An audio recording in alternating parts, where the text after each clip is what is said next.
all know it. That moment when France were reduced to 10 men in the 2006 final. But Zinedine Zidane's World Cup story was so much more than those antics in Berlin. Despite a meteoric rise to prominence in the early 90s, Zidane wouldn't really start his World Cup career until 1998. See, France didn't even qualify for 94, so they had some making up to do on home soil. Ahead of the tournament, Zidane was flying. Back-to-back Serie A titles and Champions League finals with Juventus, but things didn't exactly go to plan.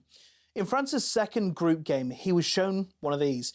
I mean, we were so busy getting angry at Bex for his red, we didn't even realise Zidane was getting properly dug out in France for the 12 days before.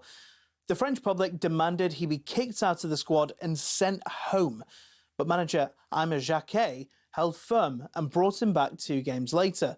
After his return, he'd start every game until the final, where he was quite simply brilliant. He scored not once, but twice, and this was the moment he'd been waiting for. There was national jubilation, and all was forgiven. He was even rewarded with a Ballon d'Or to cap off a near-perfect year. France won the Euros 2 years later and so were red-hot favourites at the 2002 World Cup. But the table will tell you things did not go to plan. Now, come 2006, France, now captained by Zidane, are one of the favourites again, but they made hard work of it. They won just 1 game and finished second in their group, which meant they had to beat Spain, Brazil and Portugal en route to the final. Then, the moment we all remember. Zinedine, just leave it. Walk away. Zinedine, no!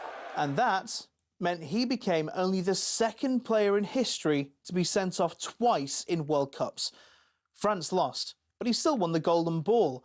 As you can see, he was thrilled. Or furious. Zidane never played again, but across 3 tournaments, his story had everything. Disgrace, glory, infamy. We don't like our heroes clean anyway, do we?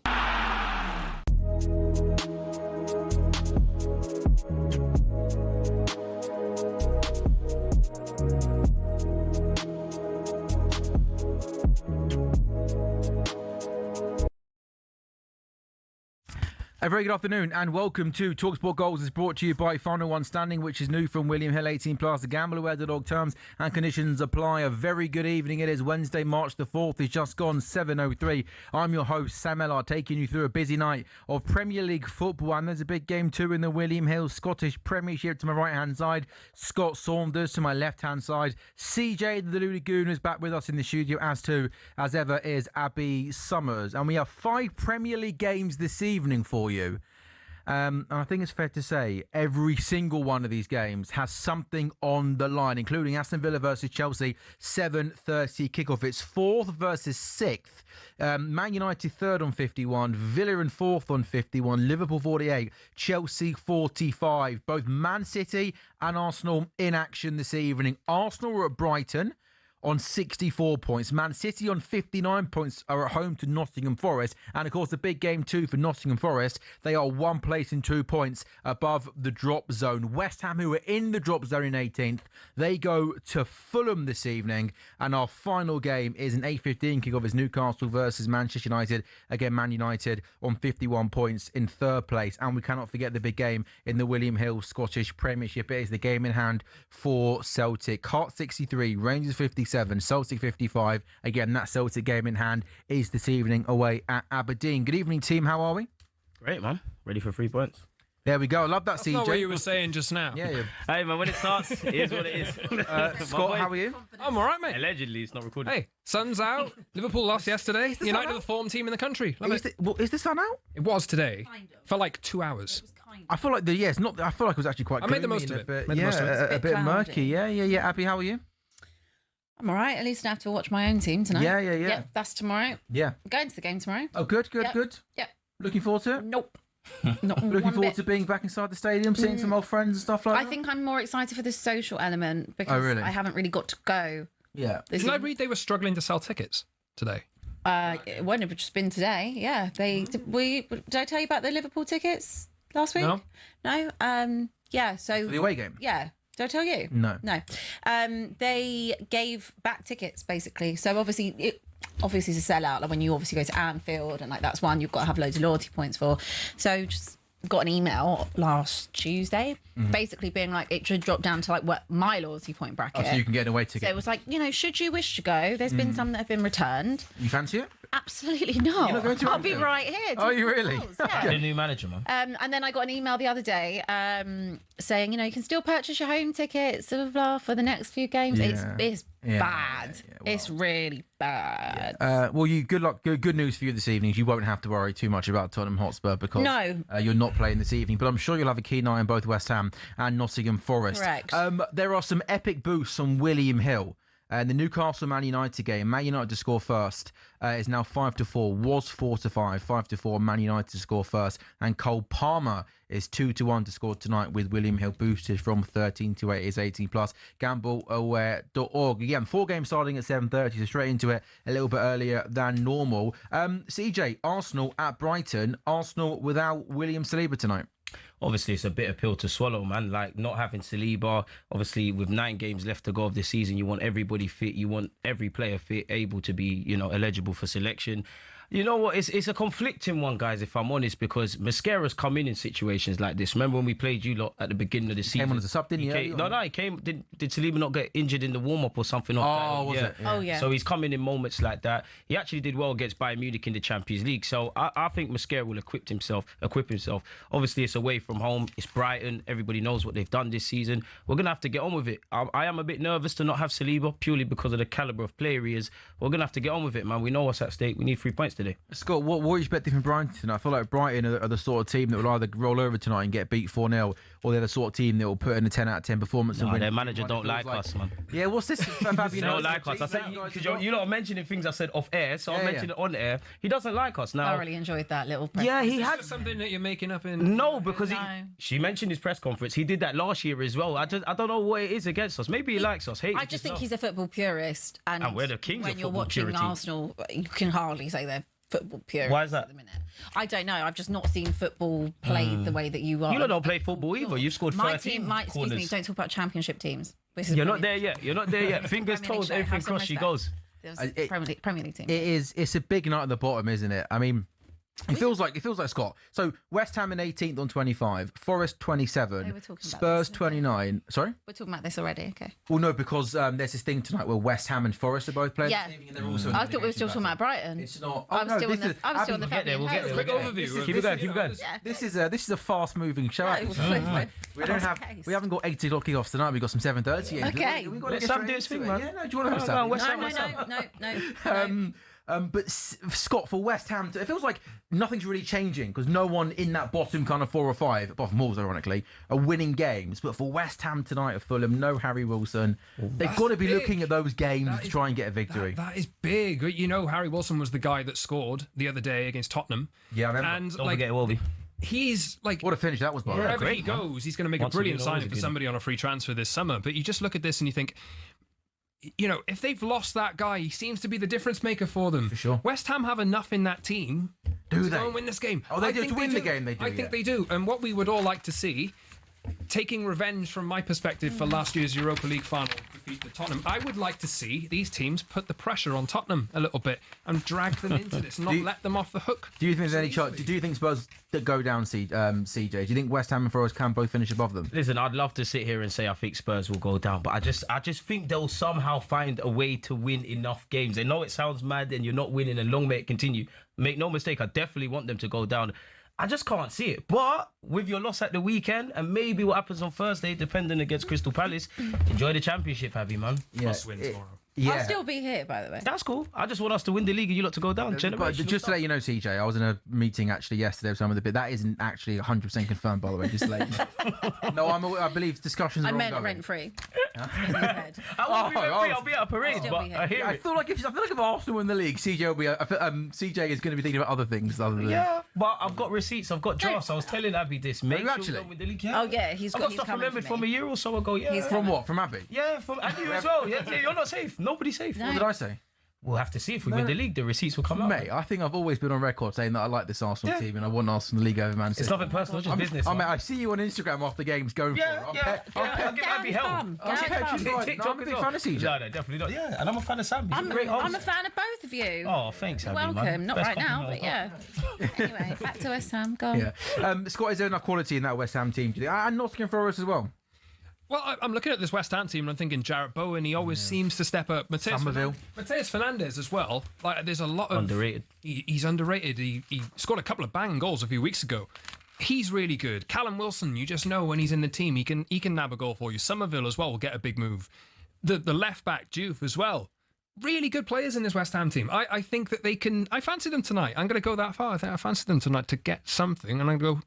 3 points potentially. Yeah, they would go a point behind Spurs if they were to win this evening, which is absolutely remarkable. So again, Villa, Chelsea, Brighton versus Arsenal, Fulham, West Ham, Man City, Nottingham Forest, Newcastle versus Man United are the games this evening. I'll just kind of bring you some of the headline team news there. And interestingly, in the Chelsea game, there's no Sanchez. Jorgensen starts in goal for Chelsea this evening. Sanchez, of course, could have done better, couldn't he, for a couple of the Arsenal goals from set pieces. He was imaginary. He was imagining things. We all saw when we scored. Obviously, he's pretending that Chelsea players being marked or something like that. He's bugging out. I can't disagree with Liam Rosen's decision to drop him. I mean, when you lose in the manner you did against Arsenal, you know how good we are at set pieces. He's got to make changes, man. Yeah. What's that face? No, just... I thought about to say something. I'm looking at the lineup. What was she looking at me? You. I'm looking at the lineup. In the manner that they did. In what sense? In the manner we did. 3 points. London's red. London's red. Yeah, that's fine. But in the manner that they did. The manner we did. Right. We went corner for corner. We came out on top. I don't know why you're mentioning what's going on? I was looking in the manner that they did. In the manner they quite did. a big statement to make. That would warrant what you did to us the week before. Arsenal, we moved past Spurs. We don't care about the small games. Arsenal beat the champions of the world. Did they not win the Club World Cup? Remember when Arsenal drew against them against Stamford Bridge? At Stamford Bridge, apologies. They said they were in the title race. So it was a title decider. London's red. But we're focusing on Brighton, man. I like how you're saying London's red. London's red, man. It's like if you say it enough, you'll believe it. It's red. Yeah. How can I believe it? We slapped you lot and we slapped Chelsea. Everyone slaps us. It's just not. It's easy. Yeah, but unfortunately for you, we have to play you twice a season. Yeah. I for one love It's that. unfortunate we play football. We're a football club. No, it's cool, man. I love you lot. I think you lot are a good football establishment. I think you should go to the game, tomorrow and back Eagle Tudor. Yeah. Yeah, and the next one. Darius Tudor. Who have you lot got in the weekend? That's really good. Darius Tudor. I haven't heard that one before, Abby. You're keeping that one in your locker, have you? No, that's been around for a bit. Sorry. Jorgensen is in goal. I didn't realise that was going to cause an argument. But Jorgensen is in goal for Chelsea. Garnacho plays in the left instead of Pedro Neto. Ollie Watkins keeps the place in the Villa team. Tammy Abraham is on the bench. Brighton Arsenal, I mentioned there's no William Saliba for Arsenal. So Mascara plays at centre-back. Martinelli in the left for Trossard. Fulham, no Harry Wilson. That's their main headline. Erling Haaland fit for Man City, by the way, and starts. Forest go to a back five. Man United make one change. Maguire comes in for Dallo. Elanga, Gordon, Barnes leads the line for Newcastle once again, not playing with an out-and-out number 9. This is talkSPORT Goals live on talkSPORT's YouTube channel and on your smart TVs. 5 Premier League games this evening. They're all big ones. We love this stage of the season.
My squad, my 2 goalkeepers are Jordan Pickford, Dean Henderson. I think they both are nailed on to go. Right? So, and if you looked at Nick Pope recently, no. Okay. Even though I think Ramsdale, I think Aaron Ramsdale's better, but it's my opinion. Right. Shout out Rambo. Back foot. Hold on, you only take 2 goalkeepers? Yeah. Do you need more than that? Yeah, legally you have to take 3. Legally? Yeah. It's part of the rules. Well, I'm going to go Ramsdale.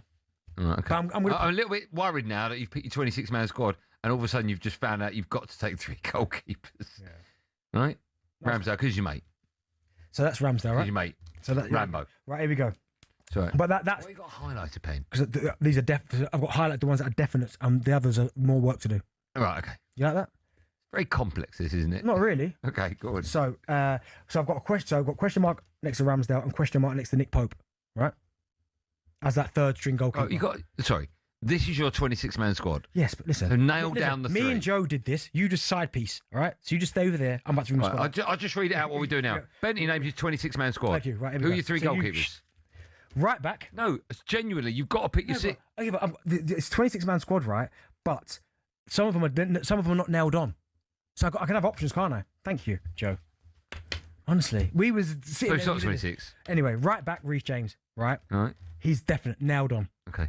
I've only got one right back because my nailed on centre halves are Konza, Mark Gahey, John Stones. Konza can play right back and has played right back for England, so he can go out there. I've also got in the squad Maguire.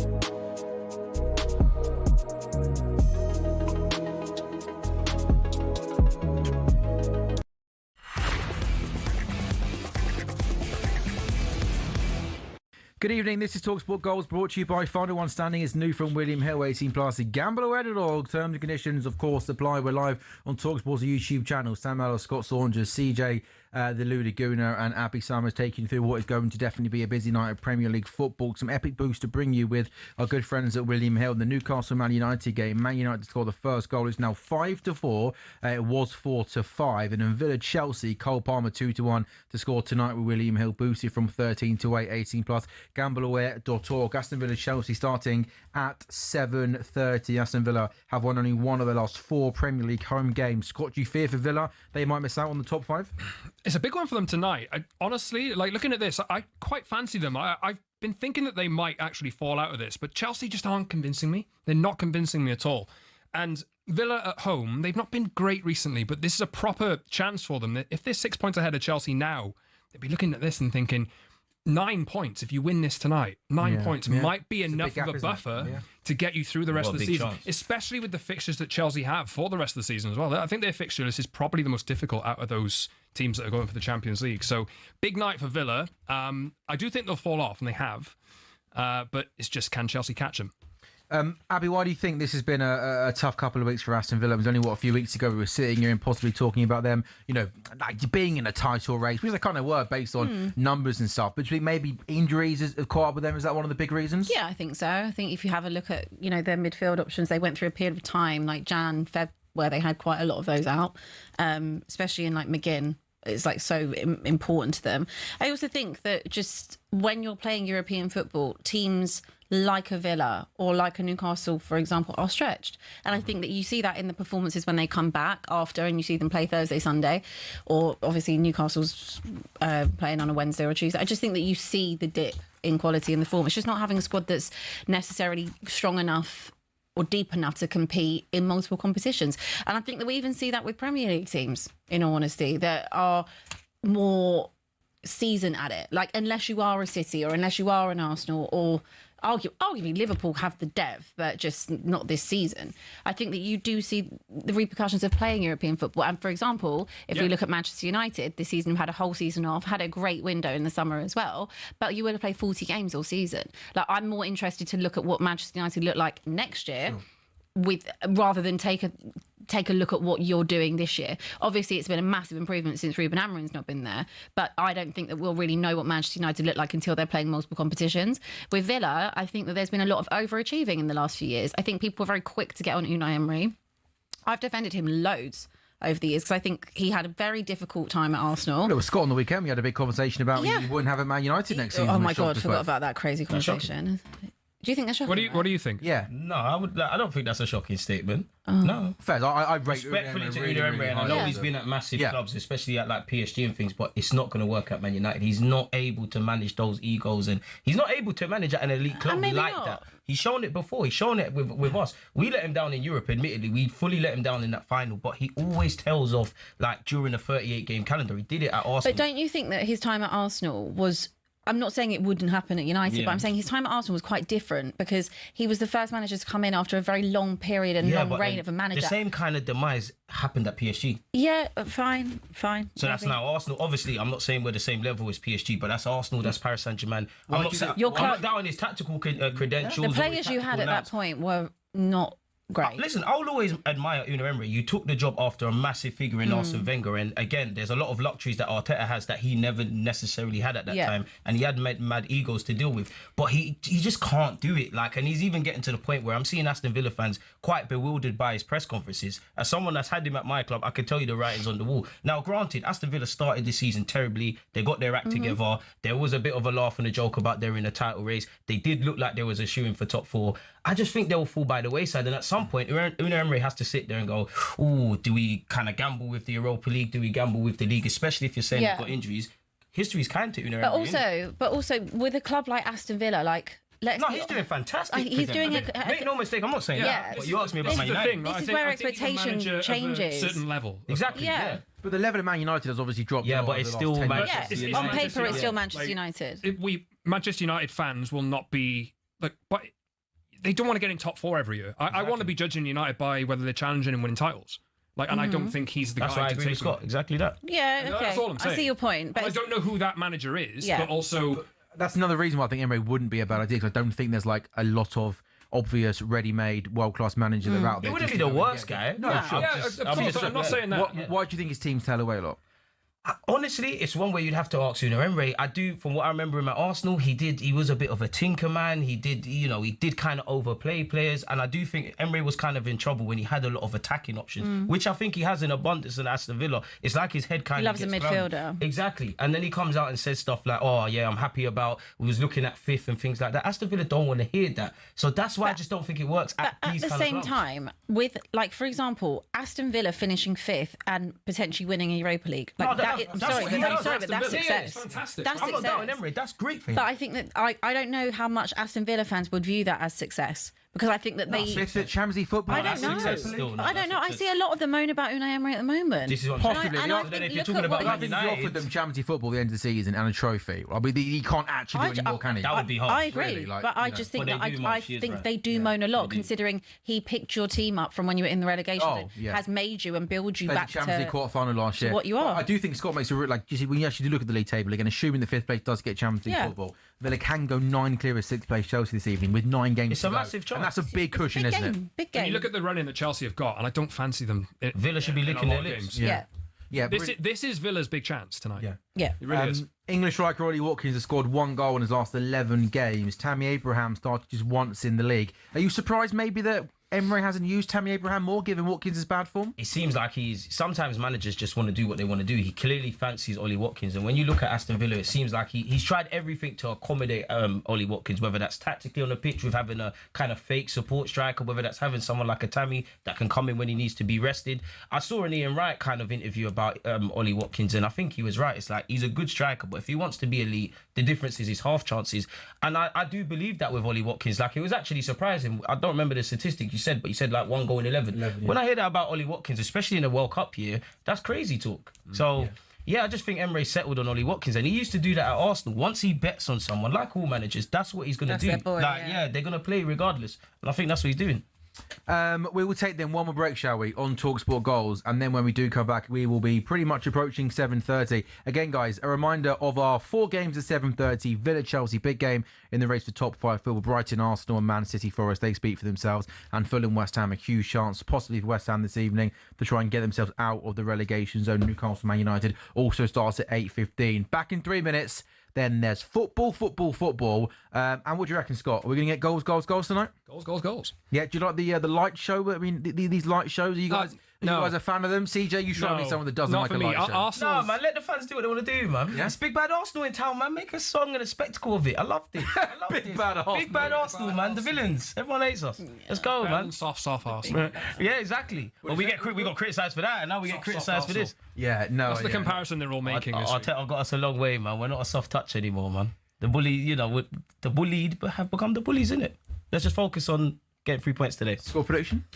You got to go 1-0 Arsenal, man. Jammy 1-0, nerves and everything. Yes or no from a set piece? Listen, bring it. The more people get mad about it, I want 17 set pieces today. I want 17 goals from corners. Just it's the corner 17? boys. Yeah, just 17 in the Premier League. You lot got 13, man. You're learning from us. Don't blame me. I think we've actually stopped learning from everyone now. Yeah, you probably do. Yeah. I think we've stopped. Spurs being Spurs, isn't it? Really. Back in 3 minutes, a big night of Premier League football awaits.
Manchester United defender Harry Maguire has today been handed a 15-month suspended sentence by a Greek court following an incident on the island of Mykonos. Way back in August 2020, actually, Maguire initially was given a suspended sentence of 21 months and 10 days in prison after being found guilty of repeated bodily harm, attempted bribery, violence against public employees and assault. The very next day, Maguire and his legal team lodged an appeal against that verdict. The appeal nullified his conviction and meant there would be a full retrial. The retrial was postponed on not one, not two, not three, but 4 occasions between 2023 and 2025. It finally started over in Greece today, and it concluded Maguire was guilty of non-serious assault, resisting arrest and attempted bribery. As I say, the sentence is 15 months suspended. Speaking to sources close to Harry Maguire, he continues to deny any wrongdoing and plans to appeal this verdict at the Supreme Court. He's also turned down, we're told, a number of opportunities to settle the case out of court, and he's determined that he'll clear his name legally. Now, Maguire wasn't part of these legal proceedings over in Greece. He's been preparing for Manchester United's big game away at Newcastle tonight. They have the opportunity to cement themselves in the top 3 in the Premier League. And he picked up an injury at the weekend. I'm told Maguire is expected to be involved. So that's the very latest as we have it.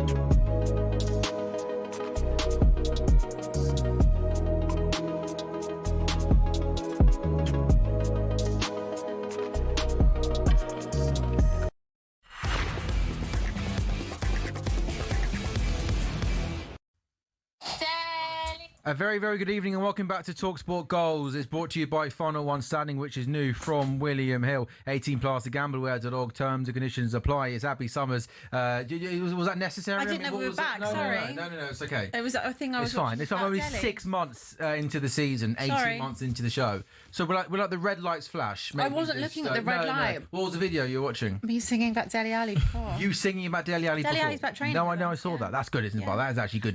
He That's can play. good to see, by the way, isn't it? If he's fit. You can play. Yeah, I mean, I could play for Spurs probably the moment.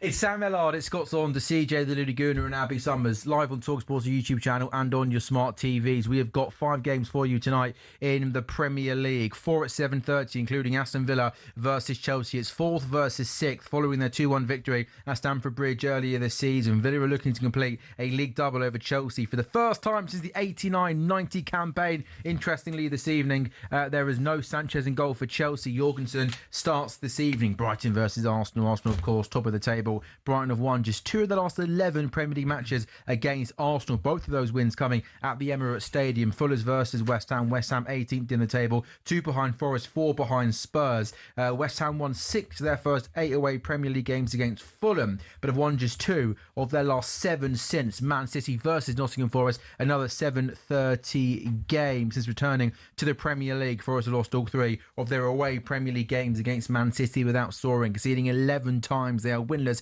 in 8 away top flight visits since a 3-1 win in November 1989. And by the way, Newcastle Man United 8:15 start this evening. Newcastle United have won their last 3 home Premier League games against Man United, but it is of course a very different Man United team rocking up this evening to St James's Park. And in the William Hill Scottish Premiership, Aberdeen Celtic 8 o'clock start this evening. Celtic 2 behind Rangers, 8 behind Hearts. There's my maths, not too bad. Aberdeen are winless and they lost 33 meetings with Celtic in all competitions, which is remarkable. I think it's fair to say Celtic are to get themselves back in the title race. They have to win this evening. So here we go then. Massive night. Villa, Chelsea, Brighton, Arsenal, Fulham, West Ham, City, Forest. All 4 games, all 8 teams playing for something, whether it's trying to qualify for Europe, relegation, win the league.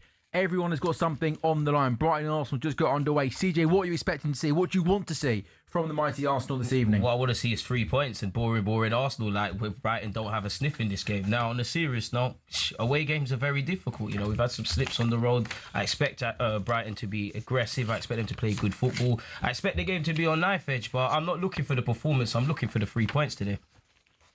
Abby, in terms of Brighton are certainly a team when you've got players like Mitoma and Gomez or, Ruta Warbeck, they alternate. It is a Brighton team who've got players that can hurt Arsenal this evening. Yeah, Brighton have a fairly Quality decent side. record when it comes to Arsenal, to be honest. 11, What'd you say? I don't think in the last 11, but yeah, Brighton's a team. But they're not a team that they give you a good game, 100%, even if they haven't won the game. They're a team that they throw spanners in the works a lot of the times when they play us. Everyone remember when Declan Rice was sent off last season. We took the lead against them and it was marred by VAR, but we didn't win. Yeah. Brighton's a very good team and they've displayed it in the Prem for a number of years. They can nothing's definitely changed with a new-ish kind of gaffer. Yeah, they can definitely frustrate you.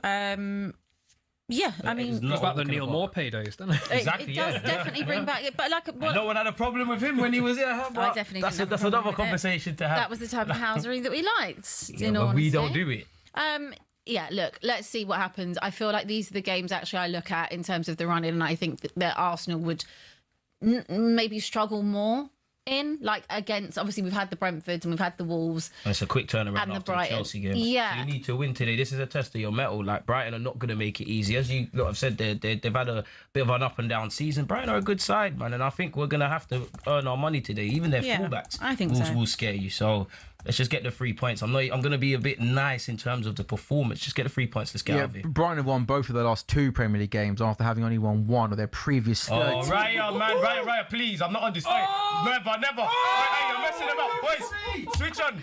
Get that out early, please. Why is that? And then you ask me why I'm nervous. So jammy. What on earth is Mistakes David happen. Raya It's doing? calm. David It's calm. Raya It's calm. plays the ball jammy. straight to Carlos Baleba. It's calm. Carlos Baleba tries to dink it over the goalkeeper. Oh, like clearance from Maguire. Successful, but then Gabriel does so well to get back in and head the ball over the bar. But CJ, that could have been another individual Should've put mistake his foot leading through, to a shouldn't goal. he? But Exactly. yeah, was it? Do you think he should have maybe just tried I think to he go for should the have. power? Obviously, it Clear your gives lines. him a chance to clear it. If he'd have just side-footed it, It's back of the net. It's done. Yeah. Why have you done that? CJ, what is David Raya doing there? Jammy. I mean, it's So when you play out from the look, there's contact on right. Oh, Aston Villa take the lead against Chelsea. Oi, come on. Aston Villa 1, Chelsea 0, and it's Douglas Luiz who is the goal scorer. The first 2 minutes out was it Leon Bailey the goal scorer. Aston Villa have actually spent the first sort of 90 seconds on the back foot, but they take the lead at home to Chelsea. It came down the right hand side, ball into the box, and it was a finish from close range. And Scott, it's Douglas Luiz who was the goal goal scorer from close range, made a good run, good play down the right-hand side, and that's just the start-stop that Aston Villa need after a wretched run of form, or poor run of form, not wretched maybe. They've been in a difficult spot, but this, like I said at the start, this is a massive game for Aston Villa. They have a massive opportunity here to take a lot of pressure off themselves, and from a selfish perspective as well. I'm looking at this and I'm thinking, if top 5 gets Champions League and Chelsea lose this game, United have a chance to go, oh, what a finish that is, by the way. How good wing play is that from Bailey on the right-hand side? He's direct. He gets at the fullback, puts the lovely ball in. That's a lovely goal. And then you're right, Douglas Luiz is a back heel flick, isn't it? That gets past the goalkeeper. Also, Ollie Watkins does so well to dummy it. He must have got a shout. Resilience. And yeah, right-footed back heel finish. It's a lovely, lovely finish. A brilliant start for Villa. That is. You know, this is the kind of night where the crowd will be really behind them, and a start like that will only help them out. And Chelsea, like, the group of young players, do they have the mettle to come from this position and turn this around? Because their season is hinging on this as well, potentially. Do you think that they should have got rid of Enzo Maresca? I think it was a case of it just didn't look like it was a happy marriage or whatever. Exactly. Like Maresca, when your manager or your head coach is coming out and saying the kind of things that he was saying and the kind of thing that Ruben Amorim was saying, it just doesn't. Even Igor Tudor's doing it after 2 matches at Tottenham now. It doesn't really seem to be.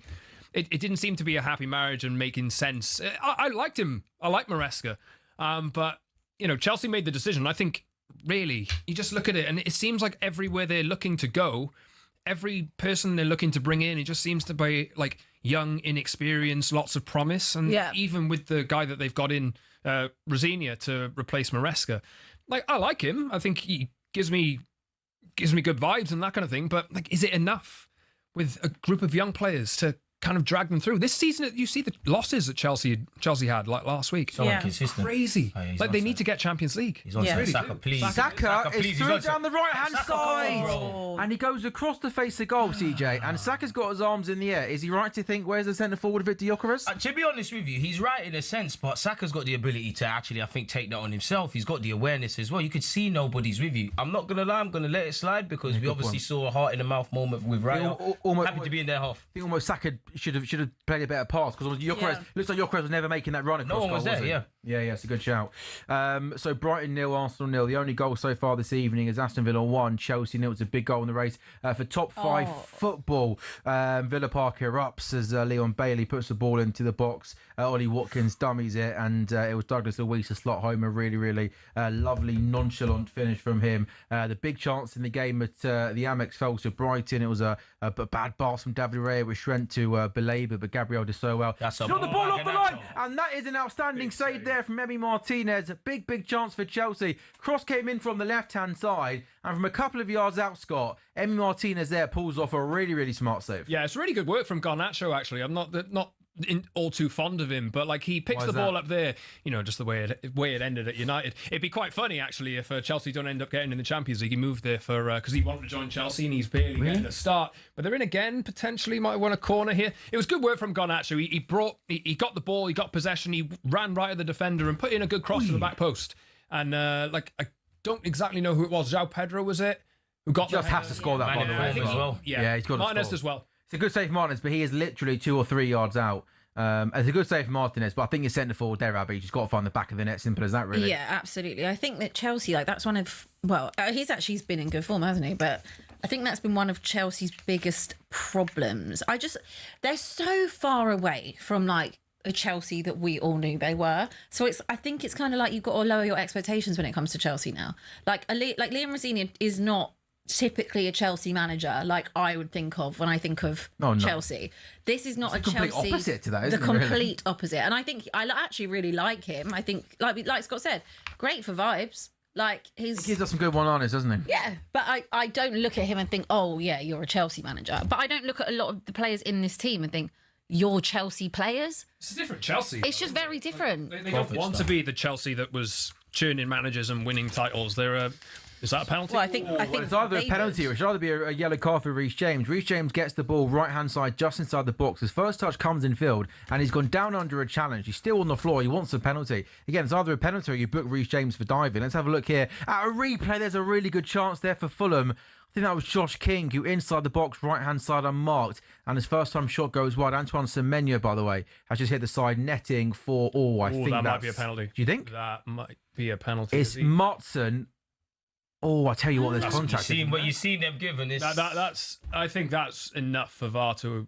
Yeah, I think you might be right. Yeah. I think Reece James, his first touch takes him back in field, and there's definitely contact. Oh wow, that'll be given in another game. Yeah. Oh yeah, we'll see it in another game. If I'm, do you think? Has he waved that on? Yeah, I think he has. So there's definitely contact. Is there an argument, Scott? Does Reece James almost put his leg into Marston? He goes looking for it and maybe makes the most of the contact. Do you think he tries to be a bit too clever there? Potentially, but I looked at that. He fooled me. Like, I thought it was a penalty. I'm sure that there's Chelsea fans who are looking at this. You can see his face. He's in disbelief. If they're not giving that, like, I think they've been really hard done by there. But He needed that. He hasn't scored for a minute. We don't know either. Zidane's where? Boy, switch on 0-0. Brighton's tough, and we needed that. Because we've been under the caution bit. But that's what the star boy and the captain does, man. That's why he gets 300 grand a week. And all the people that criticise us about scoring corners, how's that for open play? It's come from open play. Saka cuts in from the right-hand side. But Scott Saunders, unless the replays tell me differently, I think this is an absolute howler from Bart Verbruggen. I do need to check. It only goes through him, doesn't it? Caught the end of it there, but Arsenal win the ball back in midfield. They play it out from the right-hand side. Timber carries the ball forward.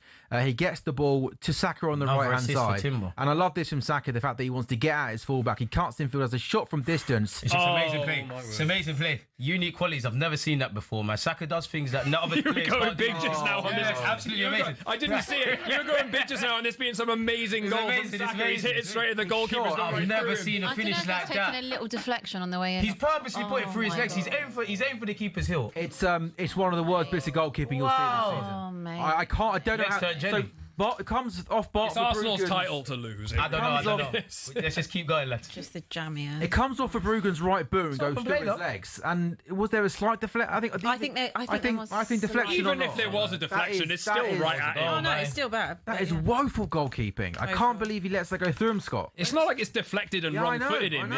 He's there. He's set up to just like put your hands between your legs and collect the ball. Like, it's not a difficult one to the catch. gap from the goalie. Scott, what I love the fact that Saka gets in that position though and wants to come inside and shoot. I love that attacking intent. Oh yeah, I think most Arsenal fans will want a little bit more out of him. To be honest, goals and assists perhaps about like most of their attack. To be honest, but like if there's a player that I look at in this team that is the needle mover in that attacking front 3 or 4 or whatever it's absolutely him. It really. How would you assess the season so far, CJ Saka? In terms of goals and assists, he hasn't quite done it, but I do think people are disingenuous. I think in a day and age of like. Chance Brighton. Mitoma? Oh, that's outstanding defending from Gabriel. I love that. Mitoma got the ball inside the box, left-hand side. He's going to get a shot away. He got his shot away, but fair play to Gabriel. He came sprinting across, and that was a really impressive last-ditch tackle, CJ. That's an impressive tackle from Gabriel Magalhaes. He's been the one player that's actually mopped up so far in this opening 11 minutes, and we need you. Saliba's not here, with the greatest of respect to Mascara. We're going to need you. A lot of football left. I actually think Gabriel is more important than Saliba. Personally, it used to be the other way around, but I agree with that. I've never, no. I think Gabriel's always been Gabriel. If I'm honest, because purely because it's not about ability. Gabriel's the big brother, isn't it? It's like people. Yeah, but like when Saliba came in and he made that initial impact, I think everybody looked. Yeah, but you got to remember when Gabriel was out against Real Madrid, who made the mistake at Bernabeu? You had Kivio, you had Saliba. Yeah. No, that's what I'm saying. I think that at first Saliba is the pretty one. Gabriel does the ugly one. I think at first when Saliba kind of came into the mix. And everyone was like, Saliba. Gabriel still used to make the odd mistake. But I disagree with. I think it's always been Gabriel Magalhaes. No, Gabriel did. No, it has. You got to remember, as an Arsenal fan, they used to say. I was actually giving him a compliment. What? Yeah, but like it touches my heart because I've been on a long road with Magalhaes. No, I know. There was a time Arsenal fans used to say Pablo Mari was better than. No, that's crazy. But like, have a look at the. That's what I was going to say. Shout out Pablo Mari though. Gabriel Magalhaes only got his chant in the last 18 months. It's been a long road. But what I was gonna say is look at the growth of Gabriel. Like I think he's more important to Arsenal than Saliba is personally. I think if you had to lose one of them, I would always think that you should be keeping Gabriel. He's that one. Who's been Arsenal's best player this season, CJ? Rice and Gabriel. That's a good question. You know what? You put me on this. That's a very good question. Because I'm trying to think about this. Because I'm trying to get on board and get across the narrative that Bruno Fernandes is the best player in the Premier League this season. Declan Rice, CJ, I go for. Declan Rice, Zubi, or any one of my defenders. Jurrien Timber could get it. Saliba could get it. Magalhaes could get it. Calafiori prior to his injury could have been one. Unpopular opinion, David Raya could have been one. You're saying about 7 players there. There's not like one standout. I don't think there's a standout. You know, if you were to put me on the spot, I think Gabriel. Saliba. Really? Saliba, just Really? just because I remember the. Who's been the best player in the league this season? You think Bruno Fernandes scored, don't you? In terms of like an individual's impact on a team, like he was good even when United were bad. He was carrying them. Remember? That's fair. And now since he's in the 10 over the last few weeks, he's been amazing. He's 6 ahead of anybody else in terms of assists. I actually don't. I'll give it Igor Thiago. know. Yeah, his consistency Look, at Brentford. he's had a good season, Yeah. but in terms of like somebody who I think will win it, I think Declan Rice is. I think Declan Rice's favourite player of the year, I believe. Yeah, but like if You can't CJ's saying downplay there, Haaland like either. I'm not even sure if he's been Arsenal's best player. No, because don't get twisted. Rice has definitely been good for us. It's just if you're asking me to analyse my players in the mixed bag and all the conversations we've had about Arsenal, I think there's not a clear standout. I think if you Arsenal, couldn't even say Haaland to be fair, also, man, yo. I think if Give it to Haaland's boring though. I feel like Haaland should never be allowed to Yeah, but win I don't ever mean. again. Yeah, but that's not true. I don't think Arsenal win the league if they don't have Rice and Gabriel. 100%.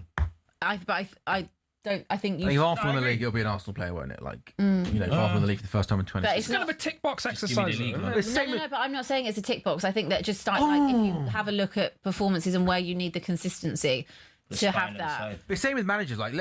Yeah. If Arsenal, Arteta will win manager of the year if Arsenal win the league. But let's say Brentford were to finish 5th. Yeah. No, Keith Like, Andrews. what's a absolutely. harder thing to do? Win the league with Arsenal, come 5th or 6th to Brentford. I'd personally. But argue it is the always harder the thing way is- that like No, of course it is. managers have been like brilliant over a season, and Man City have won the league, and Pep Guardiola. Yeah. Like it always happens. There's a half a chance there for West Ham. They play some nice football outside the box. Bowen has a shot, which takes a deflection and goes out for a corner. So West Ham now have got a corner in the game at Craven Cottage. You only 2 goals this evening.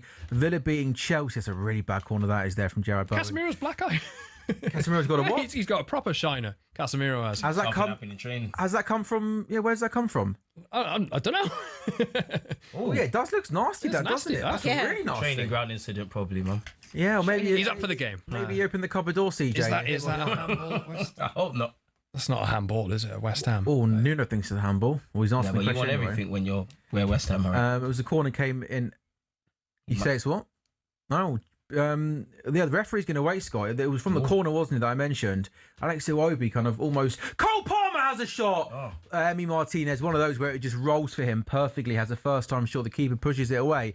They're checking now, Scott, for a possible handball on Alex Iwobi from the corner. That left arm, there's no doubt about it. It comes away from his body as he looks to chest it away, but we have to have a look at where it hits him on his arm. Our replays haven't been kind. Play's going to carry on. So no penalty. Bowen whips in the corner. This time it's over here. It's headed away to Juve. Can he whip that ball into the box? No, he can't.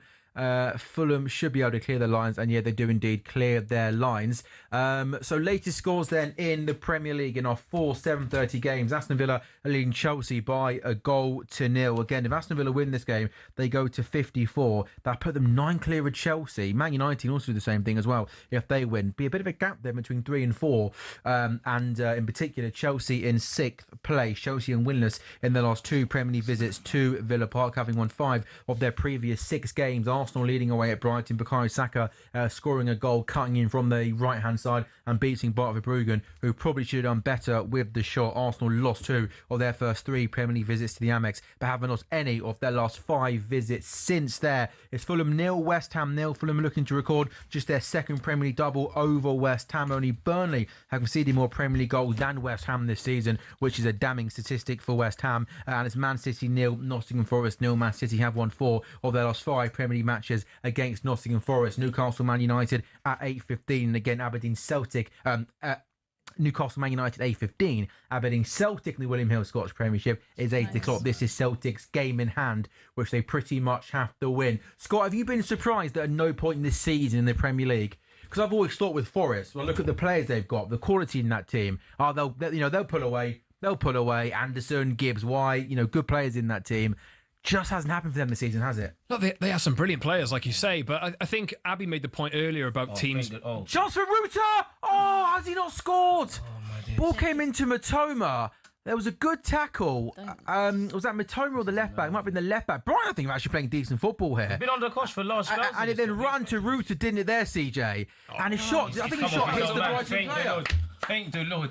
Everything but the finish. The luck's on Arsenal's They side are so far so tonight. It's a really good jammy. defensive tackle, by the way. It actually drives me insane. You're so jammy. Well, that's Brian. That's got nothing to do with us being jammies. Don't hit the ball into your own player. We're wearing red. They're wearing blue. What are you talking about? You literally give them a gift. What do you want us to do? You have had 3 big moments so far And we've tonight, also which have taken the completely lead. gone your way. Well, you got to earn your right. It's not gone our way. It's gone the wrong way for Brighton. Focus on Brighton. They're professional footballers. You should be scoring from about 5 yards out. Pathetic. Got to keep going. I got no issue with Arsenal, by the way. I'm just saying. Yeah, I know. I've got no issue. Like I don't. I'm nervous. I'm indifferent about them winning the league. Good to for be honest, you. But yeah. I've said it, man. I'd rather Arsenal than City, Scott.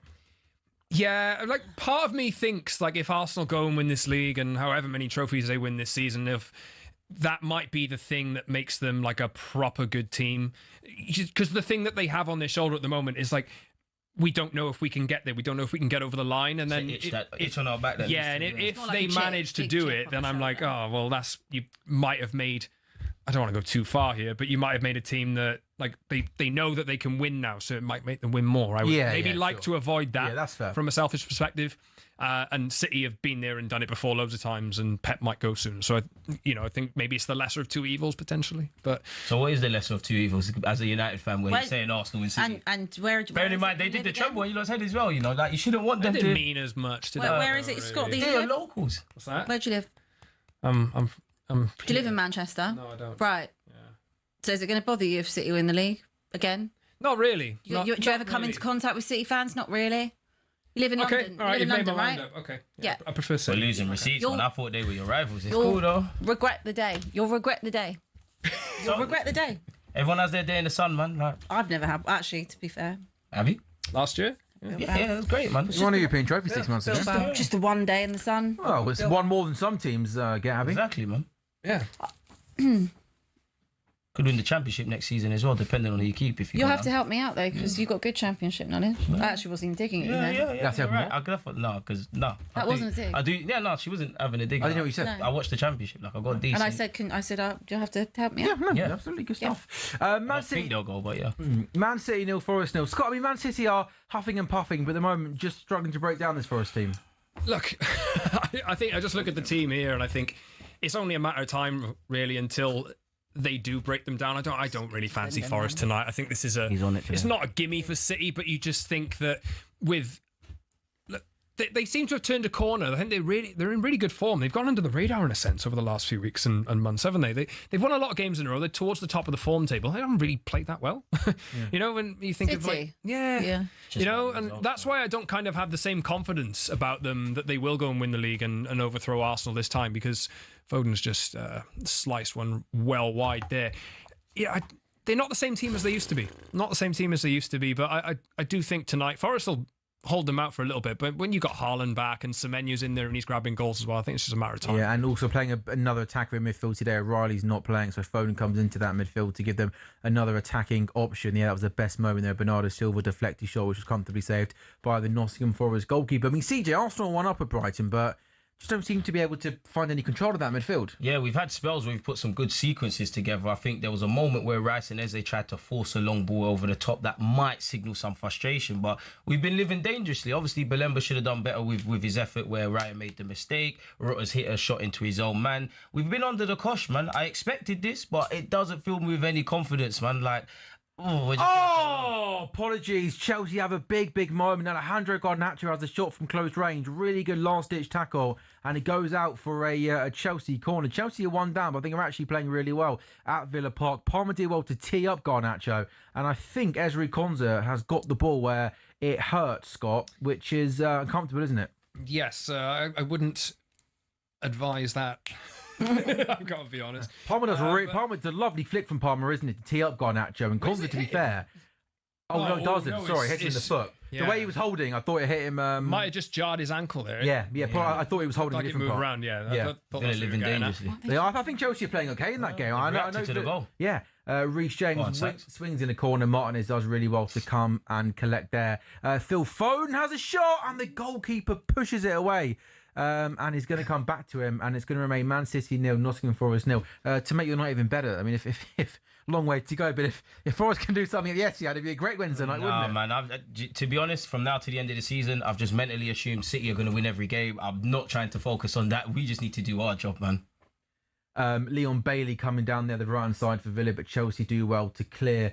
So 23 minutes gone. City 0, Forest 0, Brighton 0, Arsenal 1, Villa 1, Chelsea 0, Fulham 0, West Ham 0. Abby, have you been pleasantly surprised then that the City have been able, as Scott says, maybe not playing like the football they have done of old, but they have gone on winning runs, are on a decent form at the moment. It's something they had to do, isn't it, to kind of put the pressure on Arsenal? Yeah, they had to. I mean, there was this weird period of time where you both kept slipping up. Yeah. Like City would slip up, then you could capitalise, and you weren't capitalising it. And that was going on for like about 3-4 weeks. Now, obviously, if City go and win every single game from here on out, they win the league. I don't see City winning every single game. I'd be very shocked if that did happen. Obviously, you've got to play each other. Twice. Yeah.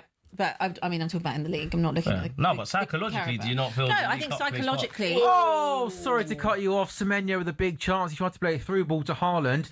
Ollie Watkins goes through on goal, by the way, at Villa Park. Watkins, I think that one-on-one effort sums up his season. Lack of conviction. Semenyo did well to try and play a through ball to Haaland. It was a good tackle from a Forest defender, but the tackle then meant the ball came right back into the path of Semenyo. And from maybe 10-12 yards out, given the form that he's in, I'm surprised that first-time effort went over the bar. Big moment that for Manchester City. Abby, back to you. Yeah, I think what you're about to say, CJ, in terms of the mentality thing of playing in that Carabao Cup, I think it's huge.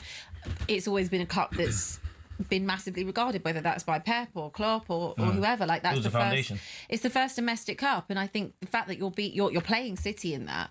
If Arsenal beat City, I have no doubt that mentally that gives you the strength to go on and definitely win the league. But if you don't, I'm interested to see how you bounce back and you react to that. I've always said, and this is not coming from a nasty place, this is just how I've always said it to you from the beginning of the season. My thing with Arsenal is whether or not you can get over the line and if you've got the mental capacity to do it.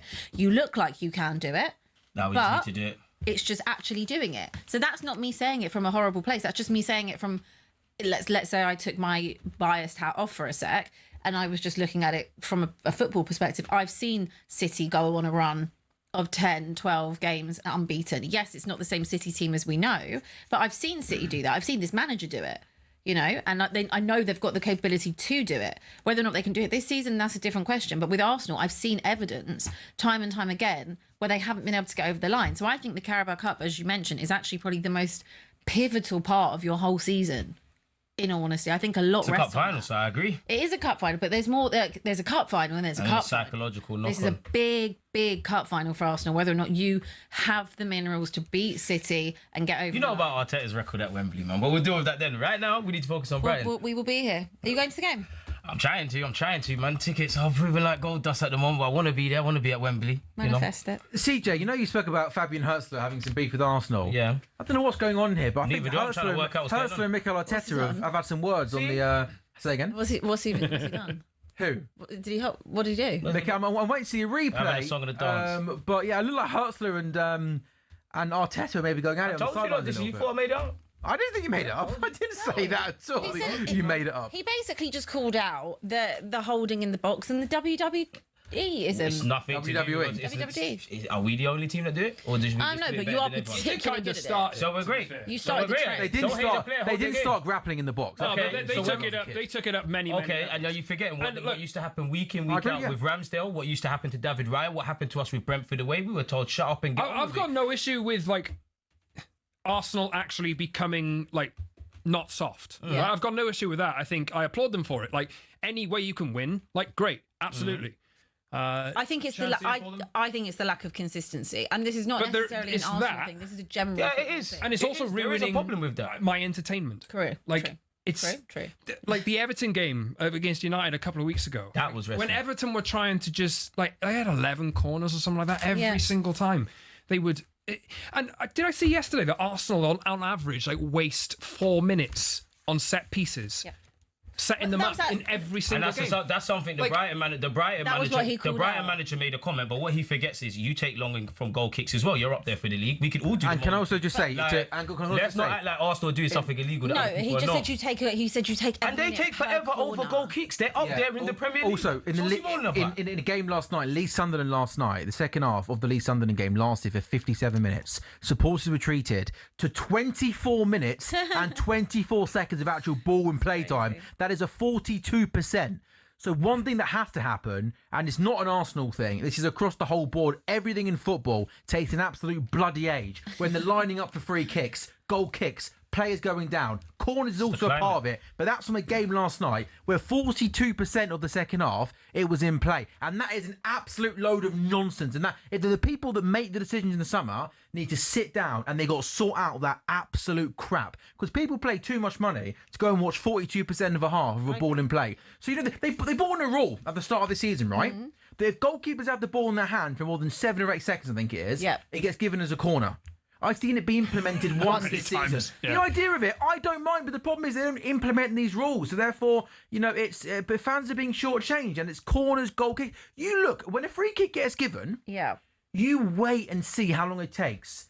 The way the wall lines up, they're having a chat with the referee, they're complaining about it. It's an absolute farce. But don't you also think that the biggest problem on top of that, which I don't disagree with, is that the inconsistency when it comes to officiating a refereeing decision. 100% agree with you. It's a massive problem. The fact, this is not even just about what I've seen with my own team in the last 2 weeks, the push in the back, and then it's given for Harry Wilson. Yeah, it's an absolute disgrace. I think it's a disgrace. You should be fuming at that. I am, but I think it's a disgrace, the inconsistencies. Yeah. I think it's a disgrace that 1 week something's given and something's not. 1 minute something's a handball, then in the next game 2 hours later it's not. Sometimes something's a red card, the next game 2 hours later it's not a red card. The Romero one, which for me was a complete red card against Manchester United. I look at the Brian Brobby one 2 hours later in favour of Arsenal in all honesty. That's not given. I look at the Dallo one on Doku. How's that not a red card to me? Anyone with eyeballs can see that's a red card. So I think that's what drives me mad, that you don't know whether or not something is or something isn't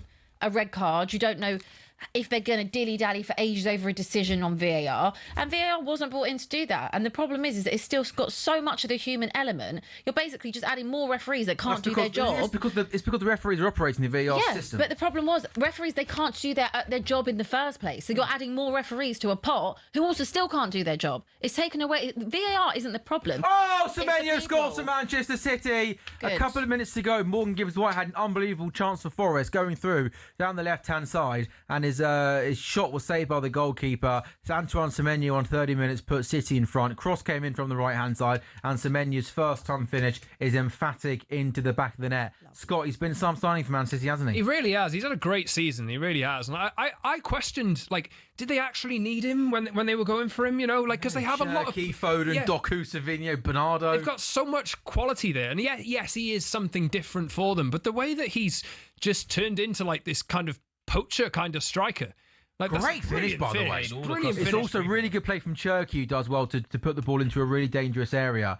And then it's a first-time effort, isn't it, with his left foot? He just passes the ball into the back of the net. And he has to get his foot up, doesn't he? He's got his leg up to a really high, awkward angle. It's a really, really good finish. Yeah, I think City just have those players that just seem to... They haven't been brilliant so far. They just seem to be getting over the line in matches at the moment. And Semenyo is basically, with Haaland maybe... off-piste a little bit. He's stepping up into that. That is what they've needed. It is, yeah. I'm surprised that they went for him in the first place, because I thought they would play him maybe out wide or whatever, but the way that it's going, he's picking up a lot of those poacher goals. I'm interested to see what he looks like in that team next season. I think that City have... when they sold Julian Alvarez, he was so important, I think, in terms of the way that City played and the link-up, and I think that they didn't actually replace kind of that figure in the team. I think Cherky's been... and I think that the reliance on Haaland, obviously Haaland is a machine and he is unbelievable, but we have seen him go periods of time this season where they have been in a drought, and you have a look at someone like a Marmoush, or now you have a look at a Semenyo, who can add to that, and you have to have goals from all over. Foden has been... let's be honest, he's barely been playing, hasn't he? Barely been playing. So even goals from Foden, who you would rely on, or Bernardo Silva, they're not always going to be able to be there, and he just don't fancy Foden one bit at the minute. So Semenyo for me made perfect sense. I think that he's just fitted in so seamlessly. I think Cherky's been actually up there with one of the signings of the season as well. I thought he was phenomenal. against Leeds at the weekend as well. But yeah, I think that I'm looking forward to seeing like what City look like.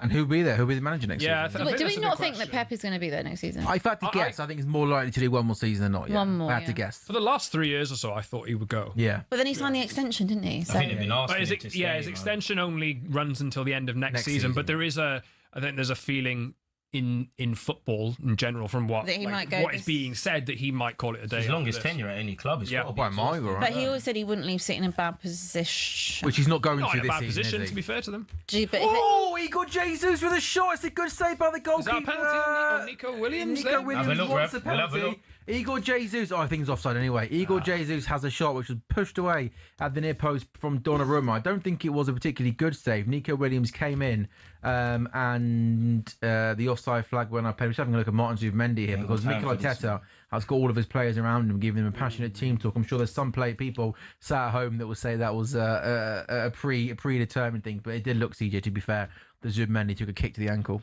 It looked like Zubamendi actually tried to make a challenge and has also inadvertently kind of hurt himself. We can't afford any injuries, so you need to run that off immediately, Martin. Yeah. Martin.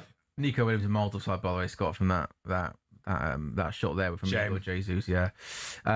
So we have got goals in all of our games, and apart from the game at Craven Cottage, Fulham 0, West Ham 0 in that game. Not too many chances created as of yet. So it's Manchester United 1, Nottingham Forest 0. The first goal of the evening was scored by Aston Villa. Douglas Luiz scoring that goal. Aston Villa 1, Chelsea 0, having won the last 2 Premier League matches against Chelsea. Villa looking for 3 league wins in a row against the Blues for the first time since all the way back in 1978 to 1984. What was kicking off in that when we were talking about that was Brighton Arsenal this. Hertzler was asking, demanding a second yellow for Mascara. The replays didn't show any foul, but Brighton are turning pressure on the officials, so they were adamant that Mascara. Yeah, but Okay, interesting. Thanks for that. You're welcome. You see the tackle, CJ? No, I didn't see anything see it. Mascara did, man. I just let the refs do their job.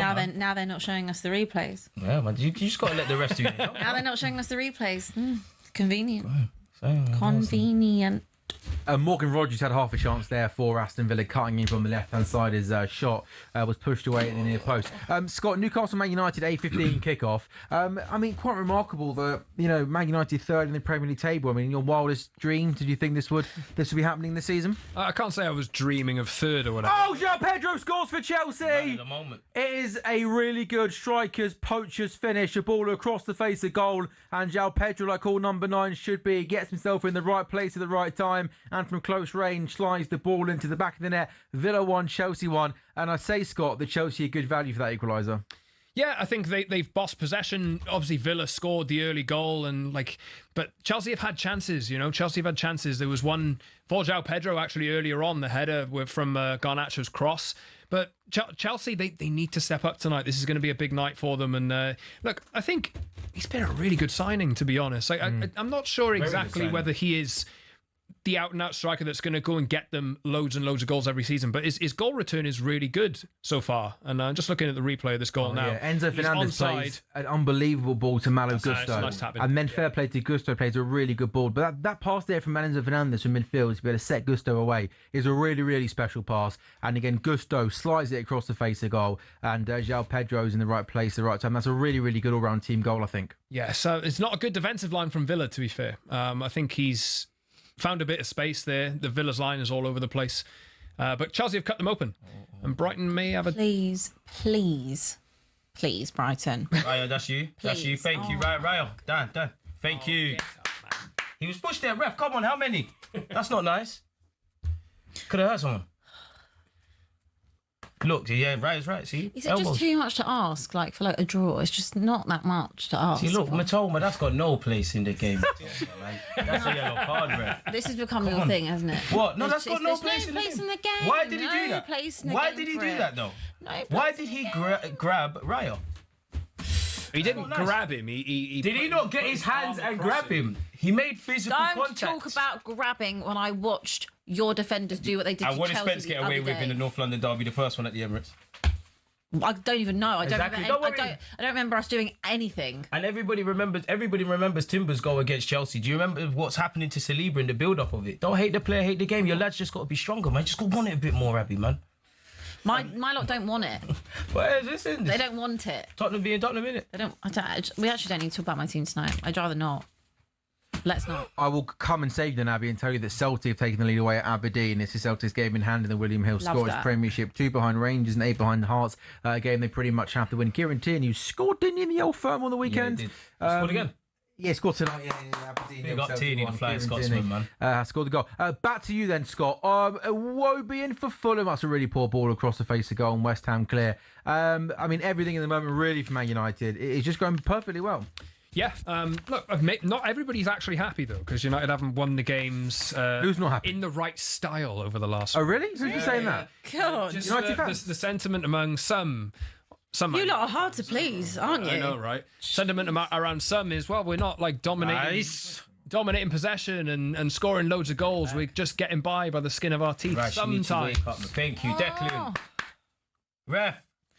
Well done from Arsenal there. But yeah, people aren't necessarily all that happy at the moment. I am. I'm elated, I've got to say. I didn't expect this kind of... I cannot believe you're saying that, Scott. No, honestly, United fans aren't happy. This is the stuff that goes on. Like, I can't really get my head around it. I think people are trying to decide whether Michael Carrick's got what it takes to actually get this job next season. Do you think he does?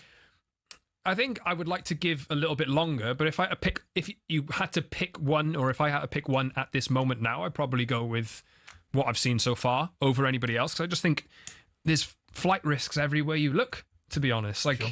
Julian Nagelsmann's been linked with a job over the last couple of days, and he's just said stuff about... You see his quotes about selection for the German national team the other day? I don't know if he did, but he's talking down like from Stack from Leeds, for example, about like not being the kind of player that he wants in his team, and some young players that are on the fringes, like El Marla and players like that. He's maybe been a bit harsh on them, Lennart Karl as well.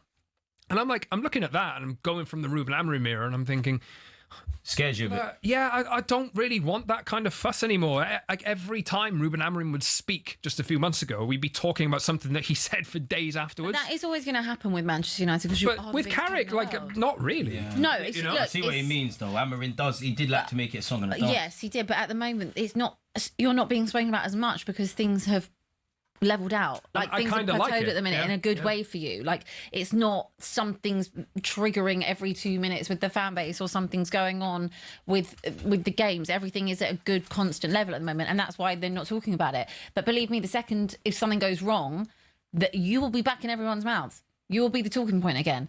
But I agree with you. Because a lot of your fans say they want like Luis Enrique, or they want Nagelsmann or someone like that, like a glamorous, more sexy style of manager, just that's a bigger name than maybe Michael Carrick. I'm not saying give it to Michael Carrick, but I just think that sometimes having like a really glossy name don't guarantee anything. And if you've started to build something with Carrick, then like I get you've got a little bit of PTSD from the Ole. I don't. I think they're completely separate people. I just think sometimes not having a big glossy name that's not a big problem. And I think Manchester United, if someone can manage and is getting the best out of this team so far, then why would you rock the boat and change that again? The thing for me is like I think people seem to want to like have like this big name like Luis Enrique, and I really like him. Yeah. Or like really, really good. Ollie Watkins is back in the goals for Aston Villa. Aston Villa 2, Chelsea 1. 1 goal in 11, wasn't it, before today? Morgan Rogers breaks through. He's got so much space to run into. Can he find the right pass? You bet he can. He plays it to his left-hand side. Ollie Watkins goes bearing through 1 goal. And I'll be honest with you, I'm sorry, Ollie. The cynic in me thought he's not putting this ball in the back of the net. Of course he put the ball in the back of the net. Beat the on-rushing goalkeeper Jorgensen. Villa 2, Chelsea 1. He needed that goal, didn't he? It was Reece James, wasn't it? I think it was Reece James who gave the ball away. And Villa are allowed to play 1 pass into Rodgers. Does he stay on side? I think he does. That's a fantastic run. And also Morgan Rogers keeps his composure and plays the right ball. Is that left foot offside? It's not, is it? No. Depends how they draw it. Yeah, you're absolutely that's true. right. However they decide to draw it, yeah. Don't give that on. They're going to take it's semi-automated. Watch them take 5 minutes. Yeah, well, exactly. That was. Don't even get me started on that again. Can I just say, like, Haaland's through for City, rams the keeper into the side netting. I don't want to be critical of Ollie Watkins. I think he's on. Like, I just think that he doesn't need to even be closely offside there. Like, he's like literally looking across the 2 defenders. I think he's on. I Sorry. always get this wrong when I guess on this show. I'm going to looks on guess to that me, that man. left foot is offside by like a centimetre. I agree with you. Like, I don't think it's obviously one that is so close, but I mean, I think you're he's right, on. Scott. I thought the semi-automated offside is supposed to mean that this doesn't like. It's supposed to be like quick look and you But just. do you know what I mean, though, Scott? Like, it doesn't need to be even like close to. Oh, he's Well, offside. He's offside. Goodness me. Well, there you have it. Is that with their automated or? Well, semi-automated is what they use nowadays, isn't it? I mean, to an eye, that looks I'd love to on. see the line being drawn there because that must be so close. But like, my only frustration is, mate. Oh my god, it's just such a load of His boots are too big, man. rubbish. What? How? Right, so your toe is not in line with the knee, I think. shoulder. The front of his knee is I offside. don't know. Liam Rossini, by the way, absolutely fuming. The that goal. game They're is so- just. This is just. No, sorry, this is just not football. This is not football. No, I mean there is no human is being. just It's the right not decision. football. It's the right decision, isn't it? But Would do you offside- honestly? Would I you? didn't think it was offside. With offside, If it actually is. It is like mathematical. Would you black and care white. if that was Not given? interpretation. Yeah, But like, if that stood before. I know. No, you're right, but it is. Scott is right. It is one of those Fine. things. Where I it's just. like, I don't think everything you can't then say, well, it's just. Yeah, you're right. You're right. I can't agree with both. You've got to trust the technology. Like goal line technology's come in and it's been. Oh, is that a penalty or free kick at Craven Cottage for Fulham? I think Come it's a on. free kick, but it is just, and I mean just outside the box. He's given a penalty or free kick. Please give a pen. I'll have to have a. Oh, is it? Is he pointing at? He gave a free kick, I think. I think it was Josh Hey, King ref, who went come through. on, man, Mateus that's yellow. Fernandez brings him down. And I think it was just outside the box. And we're a minute away from half time then, by the way, in all of our 7:30 games. It's Josh King who gets the ball. As he goes towards goal, it's just outside the box. He falls in the box. Mateus Fernandez taking down Josh King as he's just about to get a shot away. I mean, I think it's one of those where he kind of got his boot in front of Josh King, who then kicked through him, but he's given a free kick to Fulham. Why so much crowding? But you know, I said to you earlier Why when so talking much? about times in games, like this is an example of where like they don't just line up in the wall and have a Just shot. line Like up. they all just want to have a chat with each other. So this is something that will take 2 or 3 minutes. So if Mateus Fernandez almost gets his boot in front of Josh King. Like, you know what? by the That's way, it. If the this West Ham goes in- players, yeah. the Oh, West yeah, Ham yeah. players are He's complaining. got the ball. You're fair. Dude, Josh King kicks through Yeah, Mateus yeah. Fernandez. If this goes in, that's a talking point for a week. Mateus Fernandez gets his boot in between ball and player, and the Fulham player kicks the back of Mateus Fernandez's leg, doesn't he? Yeah.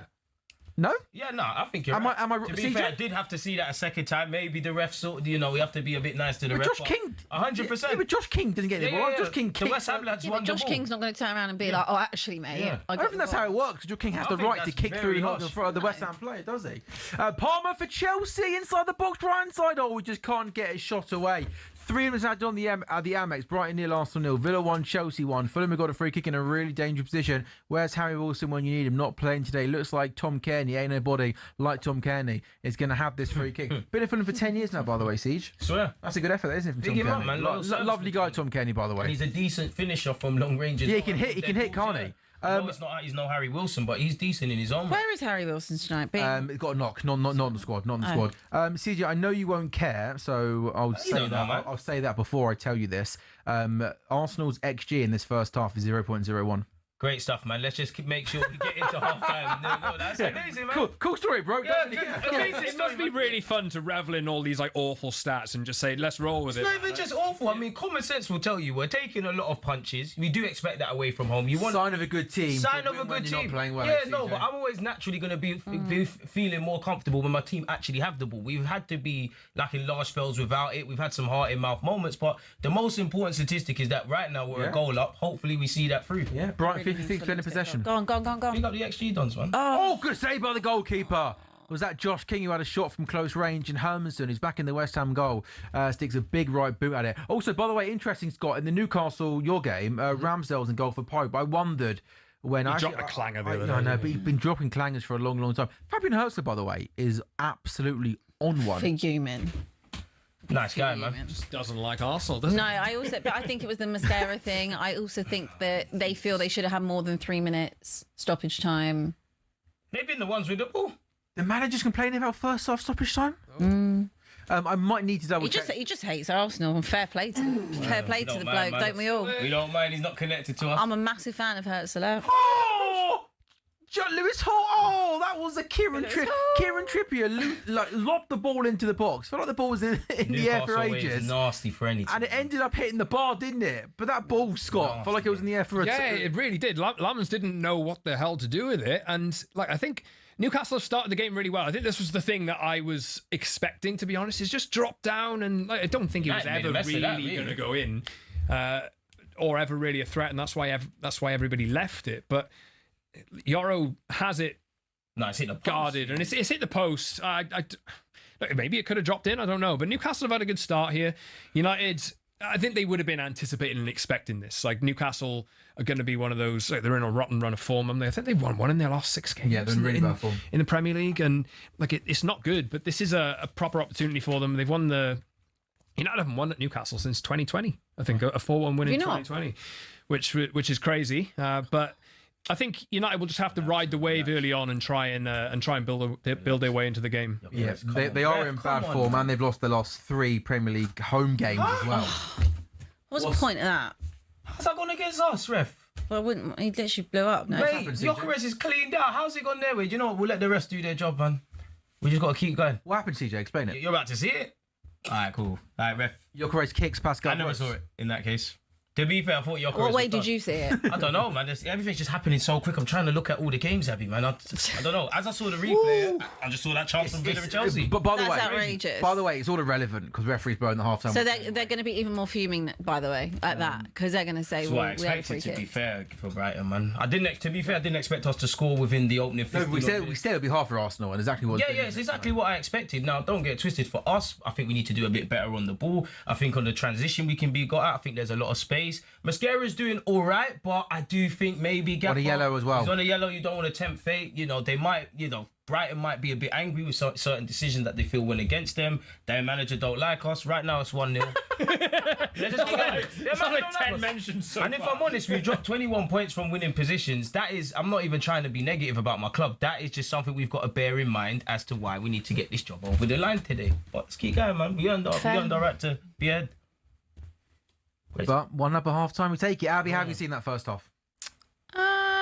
Yeah, not dissimilar to what CJ just said. West Ham more, man. I was watching West Ham as well, but not dissimilar to what you said, in all honesty. I think that Brighton probably have been a better team. Yeah, no doubt. But at the end of the day, you don't take your chances. No, Arsenal won't care. That expected goal, 0.01, Abby, for Arsenal. It looks like something Spurs would put up or have put up before. I don't expect it from Arsenal, but like we said, at the end of the day, I kind of respect it. I've got to say, I really. At the end of the day, you got to go and grind out results. They won't care how they do it. Yeah, it's amazing, man. They haven't had that. They don't have that many set pieces as well. So you haven't had one, have you? No, we scored from open play as well. I think we're second for that at the moment. But of course, there's a howler in there. Of course, and then you make a couple mistakes, and Brighton don't take advantage of it. Of course.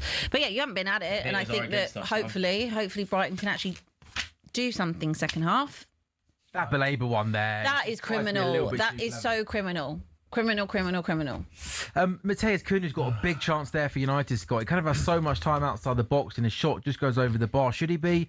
I think he should have at least hit the target there. Yeah, he should have. I think he was trying to wrap his foot around it and try and bend it in the top corner. He just got it all wrong, really. United turned the ball over high up. And I think Sasko, nice little back heel in, and the ball worked into Cunha there. It's the real first sight of goal that United have had.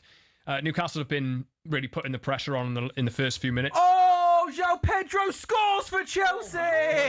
What a lovely finish that is. He gets played through on goal. Goalkeeper comes rushing out from a tightish angle with his left foot. He puts the ball into the back of the net. Like the first goal was a good centre-forward finish. The fact that he's in the right place at the right time and that ball comes across the face of the goal. Yeah. And just there, CJ, it's a lovely dink finish, isn't it? It's a lovely instinctive dinked finish from João Pedro. I mean, against us, there wasn't anything to scream and shout about from a Chelsea perspective. But if he was getting away from Reece James, it was João Pedro. He's been one of Chelsea's brightest players. It's no surprise he's got a second goal. He's been value for money in the summer. And he could, again, if Chelsea go to where they want to... CJ, is his right foot offside or right knee offside? Yeah, maybe we spoke too soon. I think this one is onside. I think he should be on. To be fair, do you know what? I think he's on.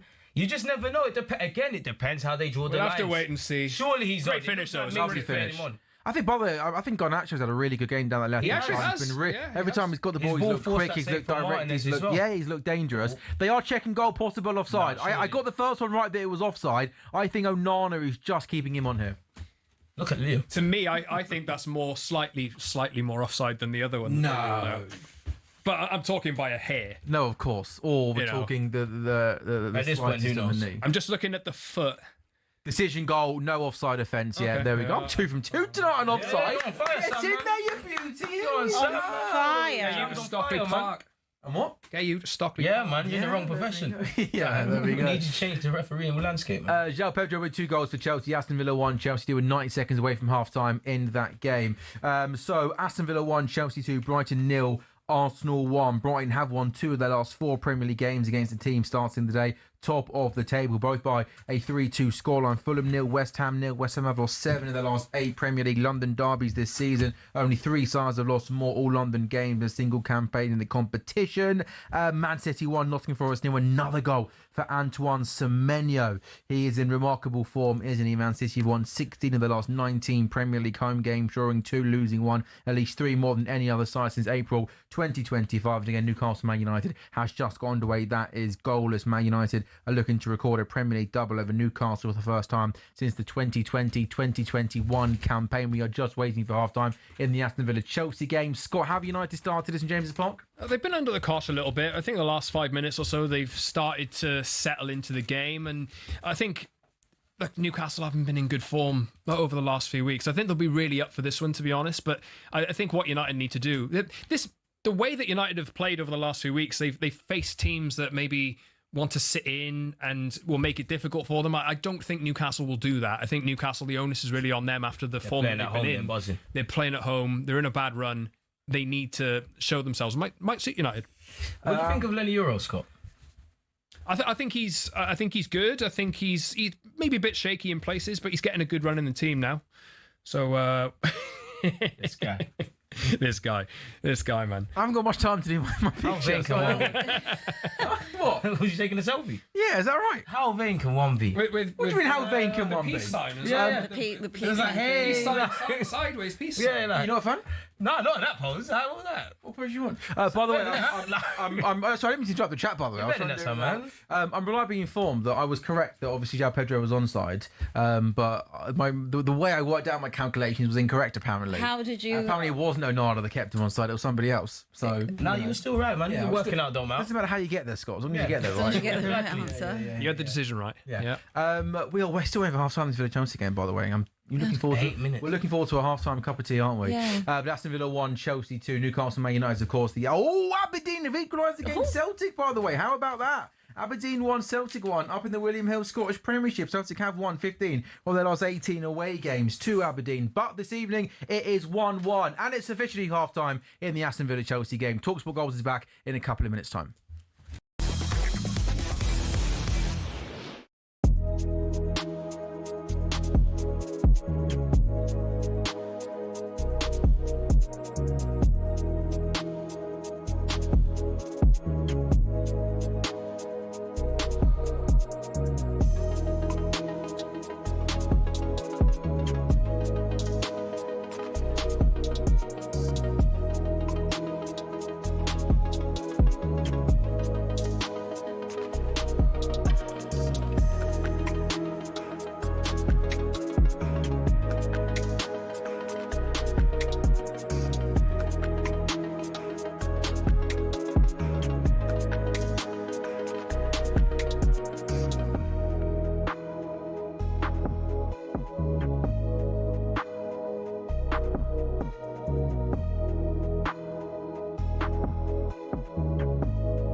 We've got Richard, the Liverpool fan, with us now. Richard, what do you make of Arne Slot's comments yesterday in the manner in the defeat against Wolves? Well, first of all, I'd like to say good morning, which it is for some people. I'm an ardent talkSPORT listener, and I take on board all your comments. The first thing I'd like to say is Simon Jordan cracked it last year when he said it's all right for Slot to win the league with Jurgen's squad. The proof of the pudding will be when he has his own squad. And Gabby's comment about he should focus on Liverpool playing football, not what he thinks about the rest of the league playing football. And I said before Christmas, we're not going to qualify for Europe. Without a shadow of a doubt, we're not going to qualify for Europe, which would mean we won't have the funding, we won't entice any good players in the summer season, the close season. And I just think Liverpool are going to react to this situation too late. And by the time they react, Alonso will be somewhere else and we'll be left hanging in the wind with no one. What are you saying? Get rid of the manager now? I am, because why talk about what the rest of the league's doing when you've got problems of sorting out your own team? He should be focused on getting Liverpool playing football. And it's always, we was unlucky. We've done this, we've done that.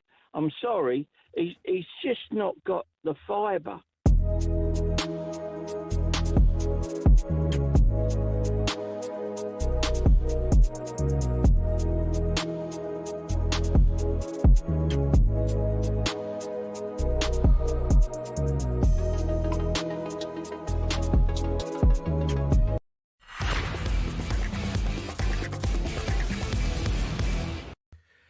A very good evening and welcome back to talkSPORT Goals. We love talkSPORT Goals, don't we? Watching the football is all brought to you by Final One. Standing new from William Hill, 18 plus. Gamble aware that all terms and conditions apply. 4 games at 7:30 at half-time. Aston Villa 1, Chelsea 2. A brace from João Pedro gives them the lead. Chelsea have lost 8 of their last 10 midweek away games in the Premier League. They were 1-0 down. Douglas Luiz giving Villa the lead, but Chelsea have bounced back to lead by 2-1. Chelsea in 6th will go on to 48 points with a victory, 3 behind Aston Villa and 3 behind United. But United themselves are also playing this evening. 2 nice finishes from João Pedro. Brighton 0, Arsenal 1. Bukayo Saka giving Arsenal the lead. Arsenal are unbeaten in the last 19 evening games in the Premier League. Brighton Hove Albion won 2 of the last 11 Premier League matches against Arsenal. Both of those came at the Emirates. Only game that's goalless from the 7:30s is Fulham versus West Ham. West Ham have won 6 of their first 8 away Premier League games against Fulham, but have won just 2 of their last 7 since. Only Burnley have conceded more Premier League goals than West Ham this season, but West Ham haven't conceded yet tonight. Antoine Semenyo scored again for City. They lead Forest by 1-0. Nottingham Forest 3 Premier League games at the Etihad have been lost by an aggregate score of 11-0. And Newcastle Man United is the 8:15 game, so that means it is just 50 minutes in, and it's Newcastle 0, Man United 0. 36% of Newcastle United's Premier League wins against Man United have come under Eddie Howe, winning 4 of the 11, which is a pretty decent record. And in the William Hill Scottish Premiership, it's Aberdeen 1, Celtic 1. Celtic taking the lead, Aberdeen equalising at Celtic's game in hand. They're 2 behind the Rangers, and they are 8 behind Hearts. Scott, how have United started at St James's Park? Not that well. I think Newcastle have had some good chances, some good openings. Anthony Elanga's gone close, and Harvey Barnes just flash won the other side of the post just a couple of minutes ago. But United can't be naive enough to think that they'll just have this all their own way. I think St James's Park is one of the toughest places to go. Ooh, they lost the last 3 games there, by the way. Yeah, and United have been there was a really chastening game at Old Trafford about a year ago, I think, as well, where Newcastle absolutely... 3-0 them. I remember that. That was very early in the Amorim era. Yeah, it was. And I just remember that. I think it was very early on. And I'm just remember very basic. But Newcastle were playing with those 3 midfielders, Bruno, Sandro, Joelinton, really aggressive, really good. United having 2 and just being completely outnumbered in midfield and watching and thinking, what are they doing, Man United? Why haven't they changed things? Yeah, and I think there's a bit of a hangover there as well. Since that, Carabao Cup final that United won, everything seems to have just switched the other way, to be honest. But Newcastle are trying to imprint themselves on this game. They're really up for it. They're always going to be. They really don't seem to like United. There's a lot of conversation or argument because people refer to Manchester United as United and Newcastle we're United as well. See, the Haaland did an interview with someone the other day, and someone Leeds said, one. "Yeah, do you support United?" And Haaland went, "Who Leeds United?" So don't forget Leeds United as well. Don't forget Leeds. Yeah, there's more than one United in this world. Yeah, there is, but obviously we refer to you know what I mean. You know what I'm getting at. Everybody does it. Anyway, United. Oh, Dan Burns just elbowed Luke Shaw there, right in the head. I think it's accidental. Nope, it's come in. There it is. Does he elbow him in the head? He does. Like, let's watch this back because I don't know. It's unintentional, but Goodness me, that second that's one. not great, is it? Because he has a feel out to start with. He has one go, and then he's getting off with it. Just looks like he's short. Only he'll know if he meant that. Oh, not Peter Banks. Well, Peter Banks doesn't see anything really, does he? Or he only sees a push in the back. Or was he the Spurs Arsenal? Yeah, I don't know. Yeah, can't bear him. Can't bear him. Definitely can't see. He's just been socked around the head, and he's got nothing. The second one for me, it looked like, ooh, did he mean something? Because he has two kind of goes at him, doesn't he? Yeah, he has. The first one, it looked like it could be an accident. Only Dan Burn would be able to tell you if he meant that. I'm going to give him the benefit of the doubt. Yeah, he does. He almost has a little feel of where we're being a bit He is massive, to be fair. I think I'll be seeing that replay across my timeline for most of the night. Yeah, 100%. But look, I just need to settle into this. They've not been brilliant so far. They've had a couple of openings, but nothing. Oh, West Ham should score at Craven Cottage. It's a big chance for big Thomas Souček. Jared Bowen whips in a really good for a corner kick, and Souček gets up, powerful header towards goal, and Big Burn Leno makes a really good save, tipping the ball over the bar. But Thomas Souček should score another West Ham corner. Abby, how are you feeling? How am I feeling? Well, West Ham are on the march here. I'll be honest. I really need Fulham to start playing well and put a ball in the back of the net. Oh, you almost got what you wish for. I know. I'm slightly concerned. Well, let me rephrase that. I'm very concerned, just generally with the situation. Swear. Do you not think I am? Are you? Do you really think Spurs are going to go? Yes, CJ. I think tomorrow is massive. I think it's a very strong. I think it's a very big possibility. If you lose tomorrow, then because Palace aren't in. I know they've won like 2 in their last 4. I think. No, look. And you're at home. Boys, we have not won this year. We are on the 4th of March. You have to win at some point. It's just whether you win in the Premier League or in the Championship. I read a very good article on Monday morning from Jack Pitbrook in The Athletic, and he said that they are good, aren't they? By the way, they're good. They are good. He said that Tottenham have forgotten how to win, and I think that is the thing. When you haven't won in 10, I think we picked losing becomes a habit, doesn't it? Yeah, like you can't do anything. You can't attack. You can't defend. You haven't got the players because of injury. You just. You're really at a loss, and what you see is what you get. The players that are available, There was another. Must be a horrible training. There was another. I've got some good stats for you. Oh no, please! Can I tell you my favourite one? Yeah. This is my favourite Spurs stat that I've seen. So, are you ready for this? Let's go. Wolves have won as many home games this week as Tottenham have won since April 2025. Oh That's yeah. nearly a year. Yeah. I mean, that's just like madness. that doesn't even sound possibly real, does it? No, but it does. Yeah, but in last season and this season, it kind of. And that encompasses 3 managers as well. Yeah, it does. It literally does. Hold on, I must find this. Hang on. Talk amongst yourselves. It's actually important. That should be a feature on this show. I read. It was an article actually on Sky Sports the other day, and I couldn't believe. Not talkSPORT.com, no?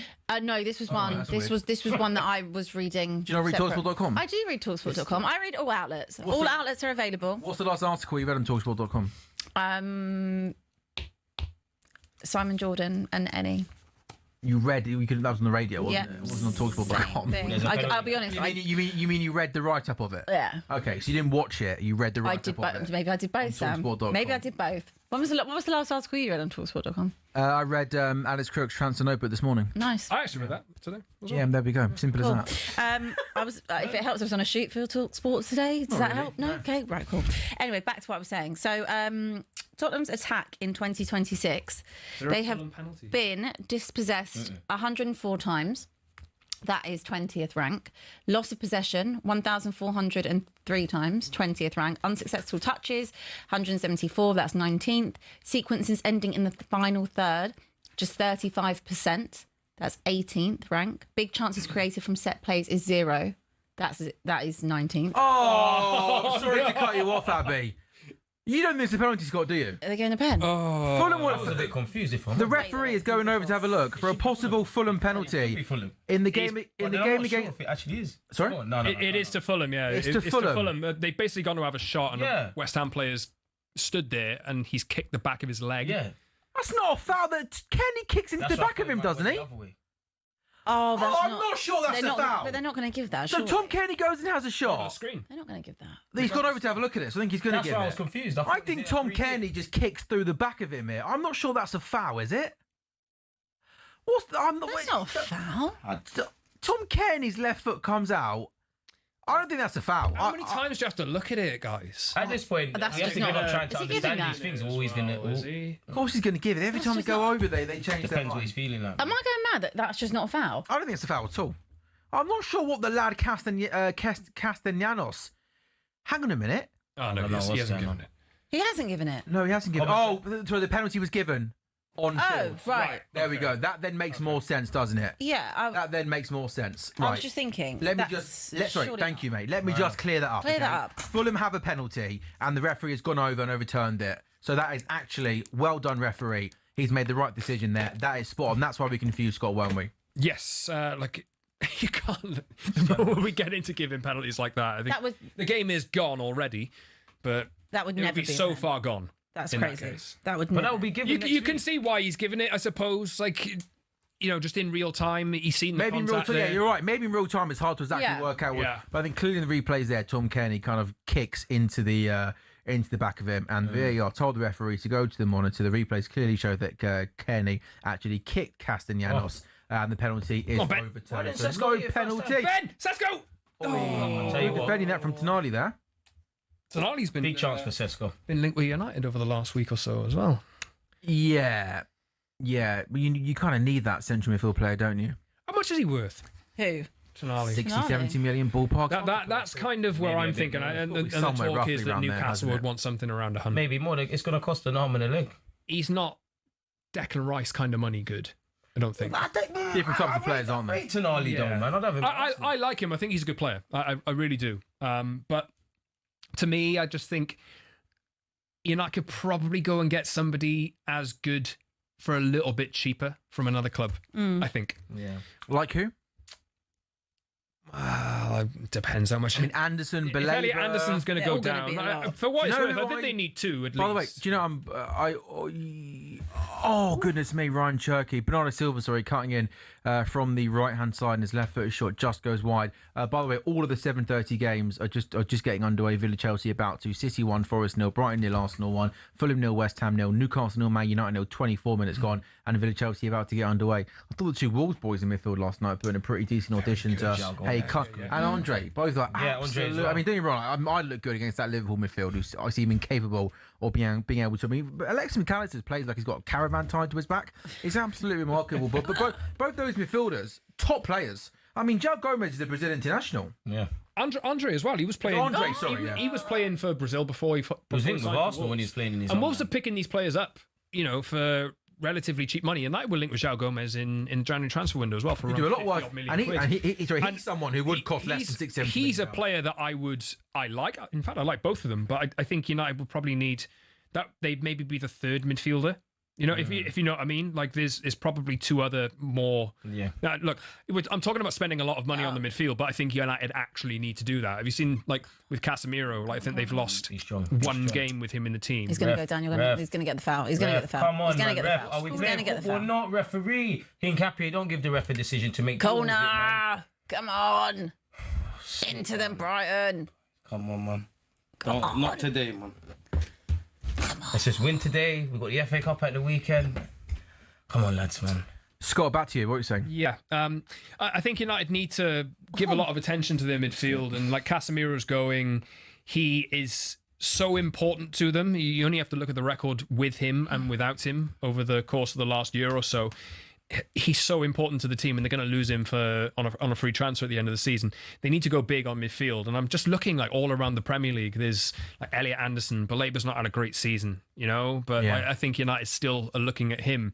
There's Tonali who's on the list as well. João Gomez, I think he's maybe in the tier below or whatever. But Wharton probably would be linked. Wharton is another one. I'm not sure of the fit with Wharton and Mainu, really. So I think I'm looking at somebody maybe who's a bit more. Has a bit more of a like. I don't want to put down Adam Wharton or whatever, but when I think about Someone that him, more I don't. complements what you're trying to do. Exactly. I think somebody with an engine, or like a. Right. Thank you. Somebody like that. I like him as a player. I just don't know if he's the right fit for you. Right profile, essentially. Yeah, the right profile. Who? Wharton? Yeah. What about Anderson? I think he's the one more that of the everybody profile wants, at but the moment. I think Ref, come on. Oh, do me a favour. What do you mean, Abby? That's a foul. It's kind of how football works. It was brought down as a tactical one. What is it that you always say? I don't know what I always say. I don't know. What's that line that you said to me? I don't know. What did I say? Kick it out of football or something. What did you say before? I don't know. I don't know. What's that thing you keep saying? I have no idea. Oh, there's no place for that in football. There's a place for that, but there's no place in that in football. There's no place for that in football. No place. Should it have been a red? I don't know. Do me a favour. I've never seen this before. Look at the Villa-Chelsea game. Chelsea players are doing a huddle around the centre circle. Around All the the Villa ball. players are basically moaning at the referee. Like, can they move? Asking him what he's doing, yeah. Basically, Like, just move. yeah. I think it's like a tactic to like put them off. I don't know. I've just never seen. I think it was it Villa's kickoff? I don't know. I've just never seen a huddle. I think the Villa players are basically like we're ready to start. Take it. Take that. He's going to get it. No. Boys, tranquillo. Relax, man. Just tranquillo. It's calm. We need to be calm. The second half was kicked off with how the first half was left, man. It's like we're just under the cautious all Brighton, and if I was a better man, I think they'll break us down at some point. I hope we Why can. is Welbeck not starting? Because he's coming on to have a say in this. And to be fair, he's getting on a bit, man. Wells having a good season. He triggered the extension in his deal. I was gutted. He's had a blinder. I was gutted the other day when I saw that. Would you have had him back in the morning? Yeah. Like, if I'm talking, I think United need an experienced striker for relatively low cost to come in and like just be that. Because I think Xerxes will go in the summer. I just would like to see somebody with experience. Is that a hope? What is that? Clear your lines, boys. Thank you. Arteta, we need to change things soon. The boys look knackered. Game management. Ref, that's ours. They're fighting for it. They're really fighting. Gabriel Jesus can't have us. They need to come on. Where is this? Can we go 5 at the back? Where is the Ref, luck? that's handball. Where is the luck? Saka, be stronger there. Where is the luck? What change would you make, CJ? I'll be looking at Kai in 10 minutes. I'd be looking at Kai. I'd be looking at Norgard. Is there scope to do anything in defence? Obviously, with no Saliba and no Benjamin White, your hands are kind of tied. I'd be looking at Kai. Havertz or Gabriel Jesus for Gyökeres in a minute because we do look a bit knackered. I mean, it's a quick turnaround after the Chelsea game.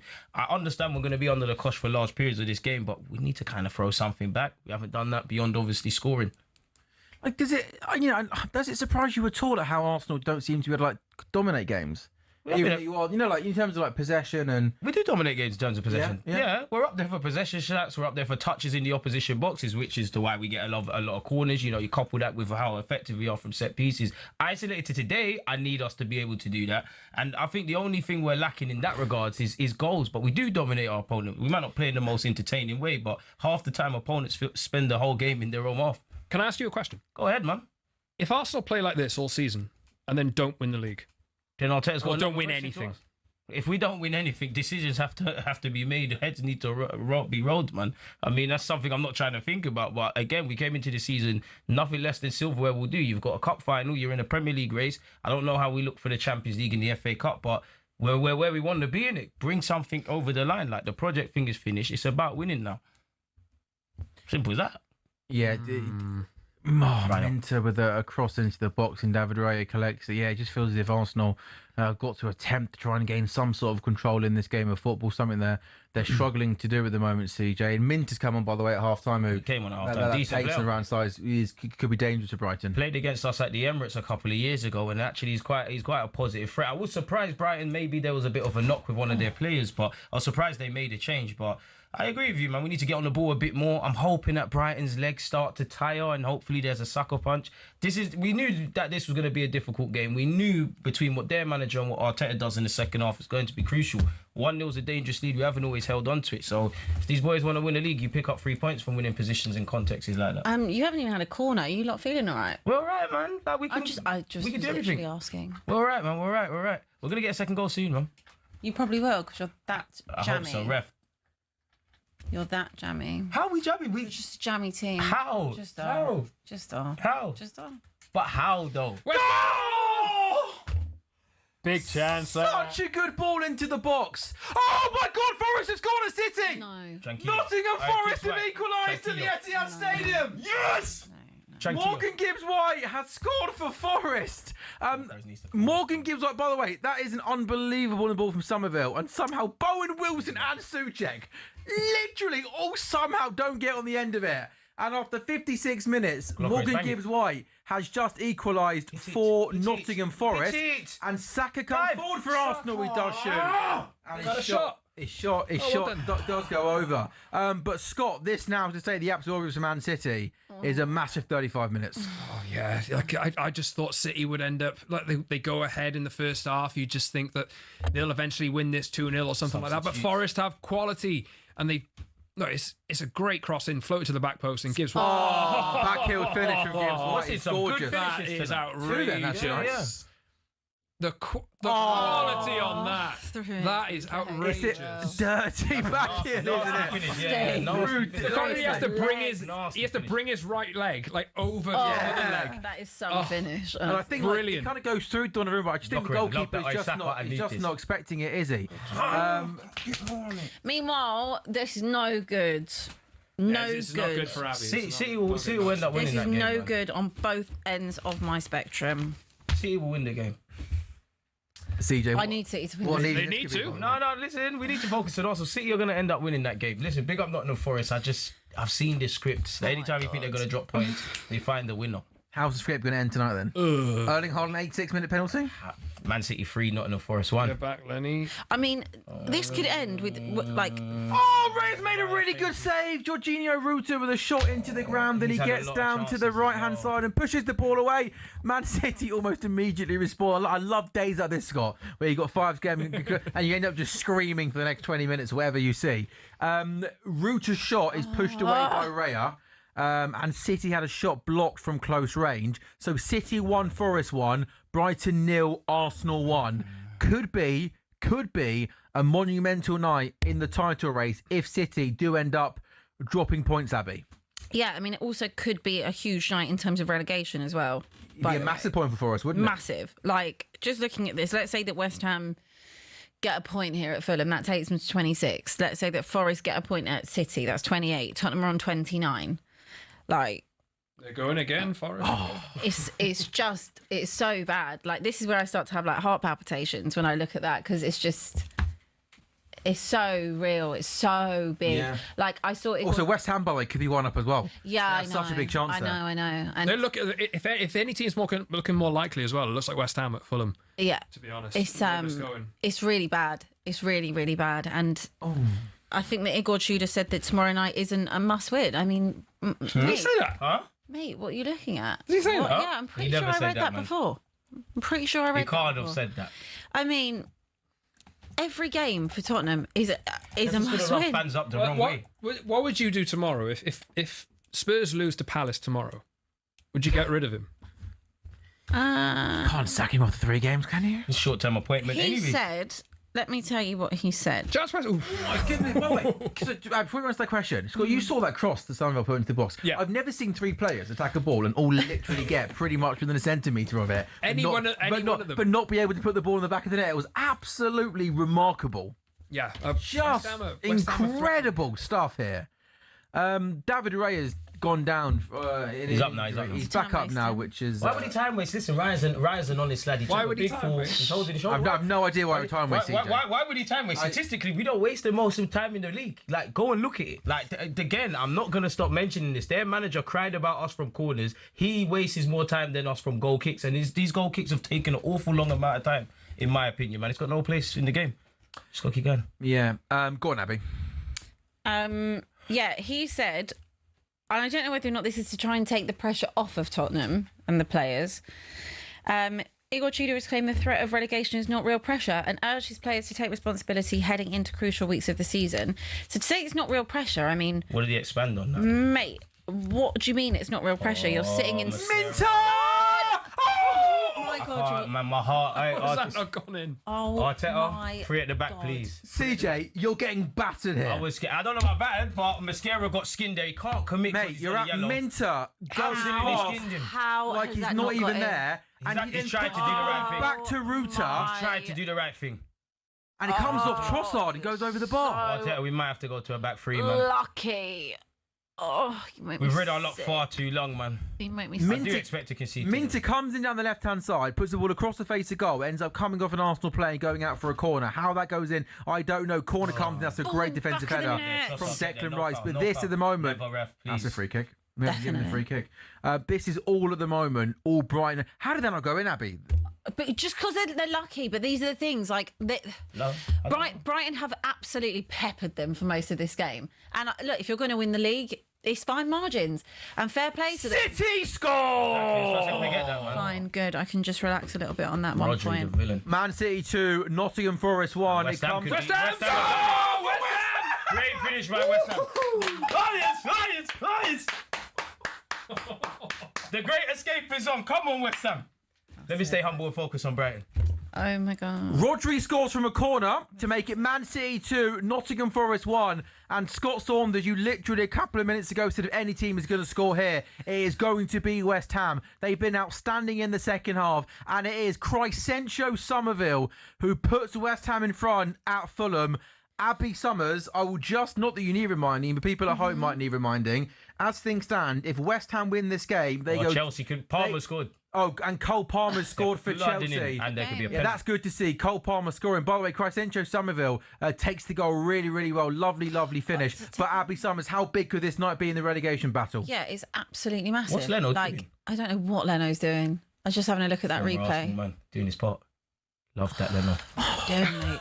No, it's huge. I mean, that pulls West Ham out of the bottom three with that, as long as Yeah, they go above Nottingham Forest, they would. yeah. as long as And a Forest point lose. behind Tottenham. Yeah, and a point behind Tottenham. Like, look, It'd be 29, 28, 27.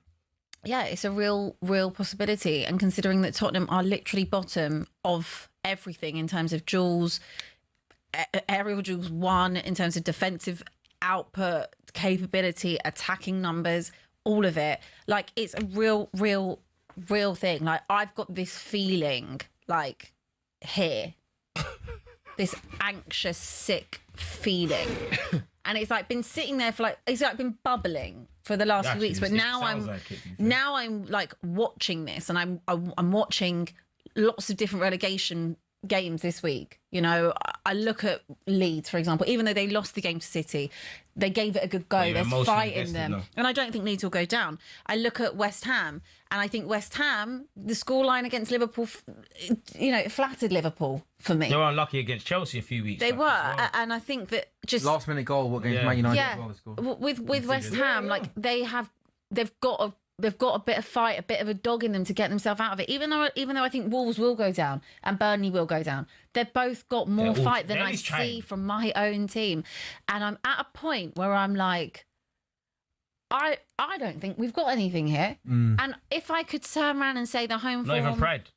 I don't think they're playing for pride, because I don't think they care about the badge. I don't think they care about the club. Even if it meant that they cared about themselves and they didn't want to be this group of players that take this club down and be known as that. Even that kind of angle as well. I don't care if that's what has to get that rocket going for you lot. Get the rocket going. Like, get that fire in you. At least try. Because I look at this Tottenham team and I don't see anything. I see no heart, no fight, just no bother, because they know that at the end of the day that they'll move on. Someone will come in for them and the club will have to sell. Even though they have put that contingency plan in place, it was always there, the 50% wage cuts. But I've got this feeling, and I hope it is a wrong feeling, but I know if Spurs get sucked into that bottom three, I do not think Tottenham will get out of it. So psychologically, if you're on the in the table, it says you're bottom three. Do you think that's even if there's still a lot to play for, you think that's as good as done? I think I just can't imagine it, because this team show me nothing that I could. I haven't seen any fight or determination. Tomorrow will tell me a lot personally when I'm there in the flesh. Tomorrow's your biggest game in there. It is our biggest game. It is, and the decisions of what this board have decided to do. It's all coming home to roost now. Years and years of failure. Kai Havertz in for Arsenal here. 1-1 with the goalkeeper. Really good defending there from Belabor. But Scott, we were just saying, in terms of from the relegation point of view for West Ham, them leading at Fulham is exactly what they deserve, isn't it? Sorry, Kobbie Mainoo's just had a curling shot saved by Aaron Ramsdale. United, they're being in midfield. Newcastle are really biting them. There's a lot of energy in there, but Kobbie Mainoo's just had a real chance there I say real chance. A shot from quite a way out. But sorry, ask me again. No, saying from a West Ham point of view, you've both been watching the game. They've been absolutely on it in this second. Yeah, they half, have. haven't They really Ollie have. Watkins for Villa, 1-1 with the goalkeeper. It's you don't know what he's doing there. He gets played through on goal, tries to round the goalkeeper. This looks like Chelsea are going to... Also, by the way, I should say, Chelsea are 3-1 up. Yeah, and they could be 4-1 up. this is Malo horrible Gusto. defending. Oh! Malo Gusto got playing down the right Should be side 4-1. inside the box, and João Pedro is literally Begging to to get his his hand. left-hand side. So it is Man City 2, Nottingham Forest 1. Forest getting level last to 6 minutes. Rodri scoring from a corner. Villa 1, Chelsea 3. Cole Palmer scored the goal. What Emi Martinez is doing, by the way, I've got no idea. Cross came in from the right. He punches it out into a danger area, and Cole Palmer's there to fire the ball in the back of the net. It is awful goalkeeping from someone that has never been anywhere. Remember that time, by the way, Jamie, that I said on this show there are 10 better goalkeepers in the Premier League than Emi Martinez. Oh, yeah. And you were so quick to go put that up on Instagram, make Sam look stupid. There's probably 15 better goalkeepers now in the Premier League than Emi Martinez. Do you take Diris in that? No. Not good goalkeeping from him. It is Villa 1, Chelsea 3, and confirmation, Fulham 0, West Ham 1. There is so much happening tonight in the Premier League. The latest scores there: Newcastle 0, Man United 0, City 2, Forest 1, West Ham winning 1-0 at Fulham, Brighton 0, Arsenal 1, Villa 1, Chelsea 3, and breaking news at the Amex Stadium. CJ, Arsenal have a corner. Oh, I thought they were going to score. Can't lie, I'm always disappointed you to score from that corner. You were ahead of the live game and a goal was coming. I love a set piece. If we've ever needed a goal, I thought you were ahead of the live game and a goal was coming. No.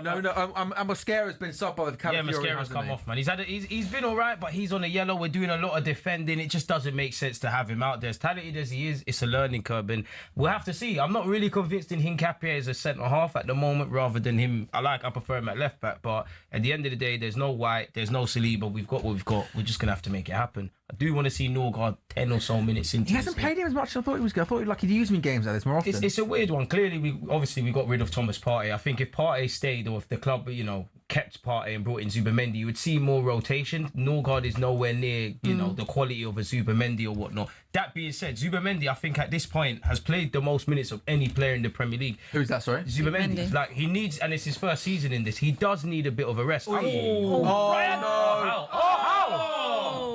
Cunha has a shot for United, left-footed. I think the goalkeeper, I think it's bad goalkeeping, by the way, pushes it out right into a danger area, bounces off a Newcastle player. Brian Mbeumo is not far out, is he? And great play from Cunha. He takes you with his right foot, doesn't he, Scott? Come on, and it goes over. Yeah, look. I'm saying it's bouncing, but he really should score there. He's put his foot through it, and it's gone way over the bar.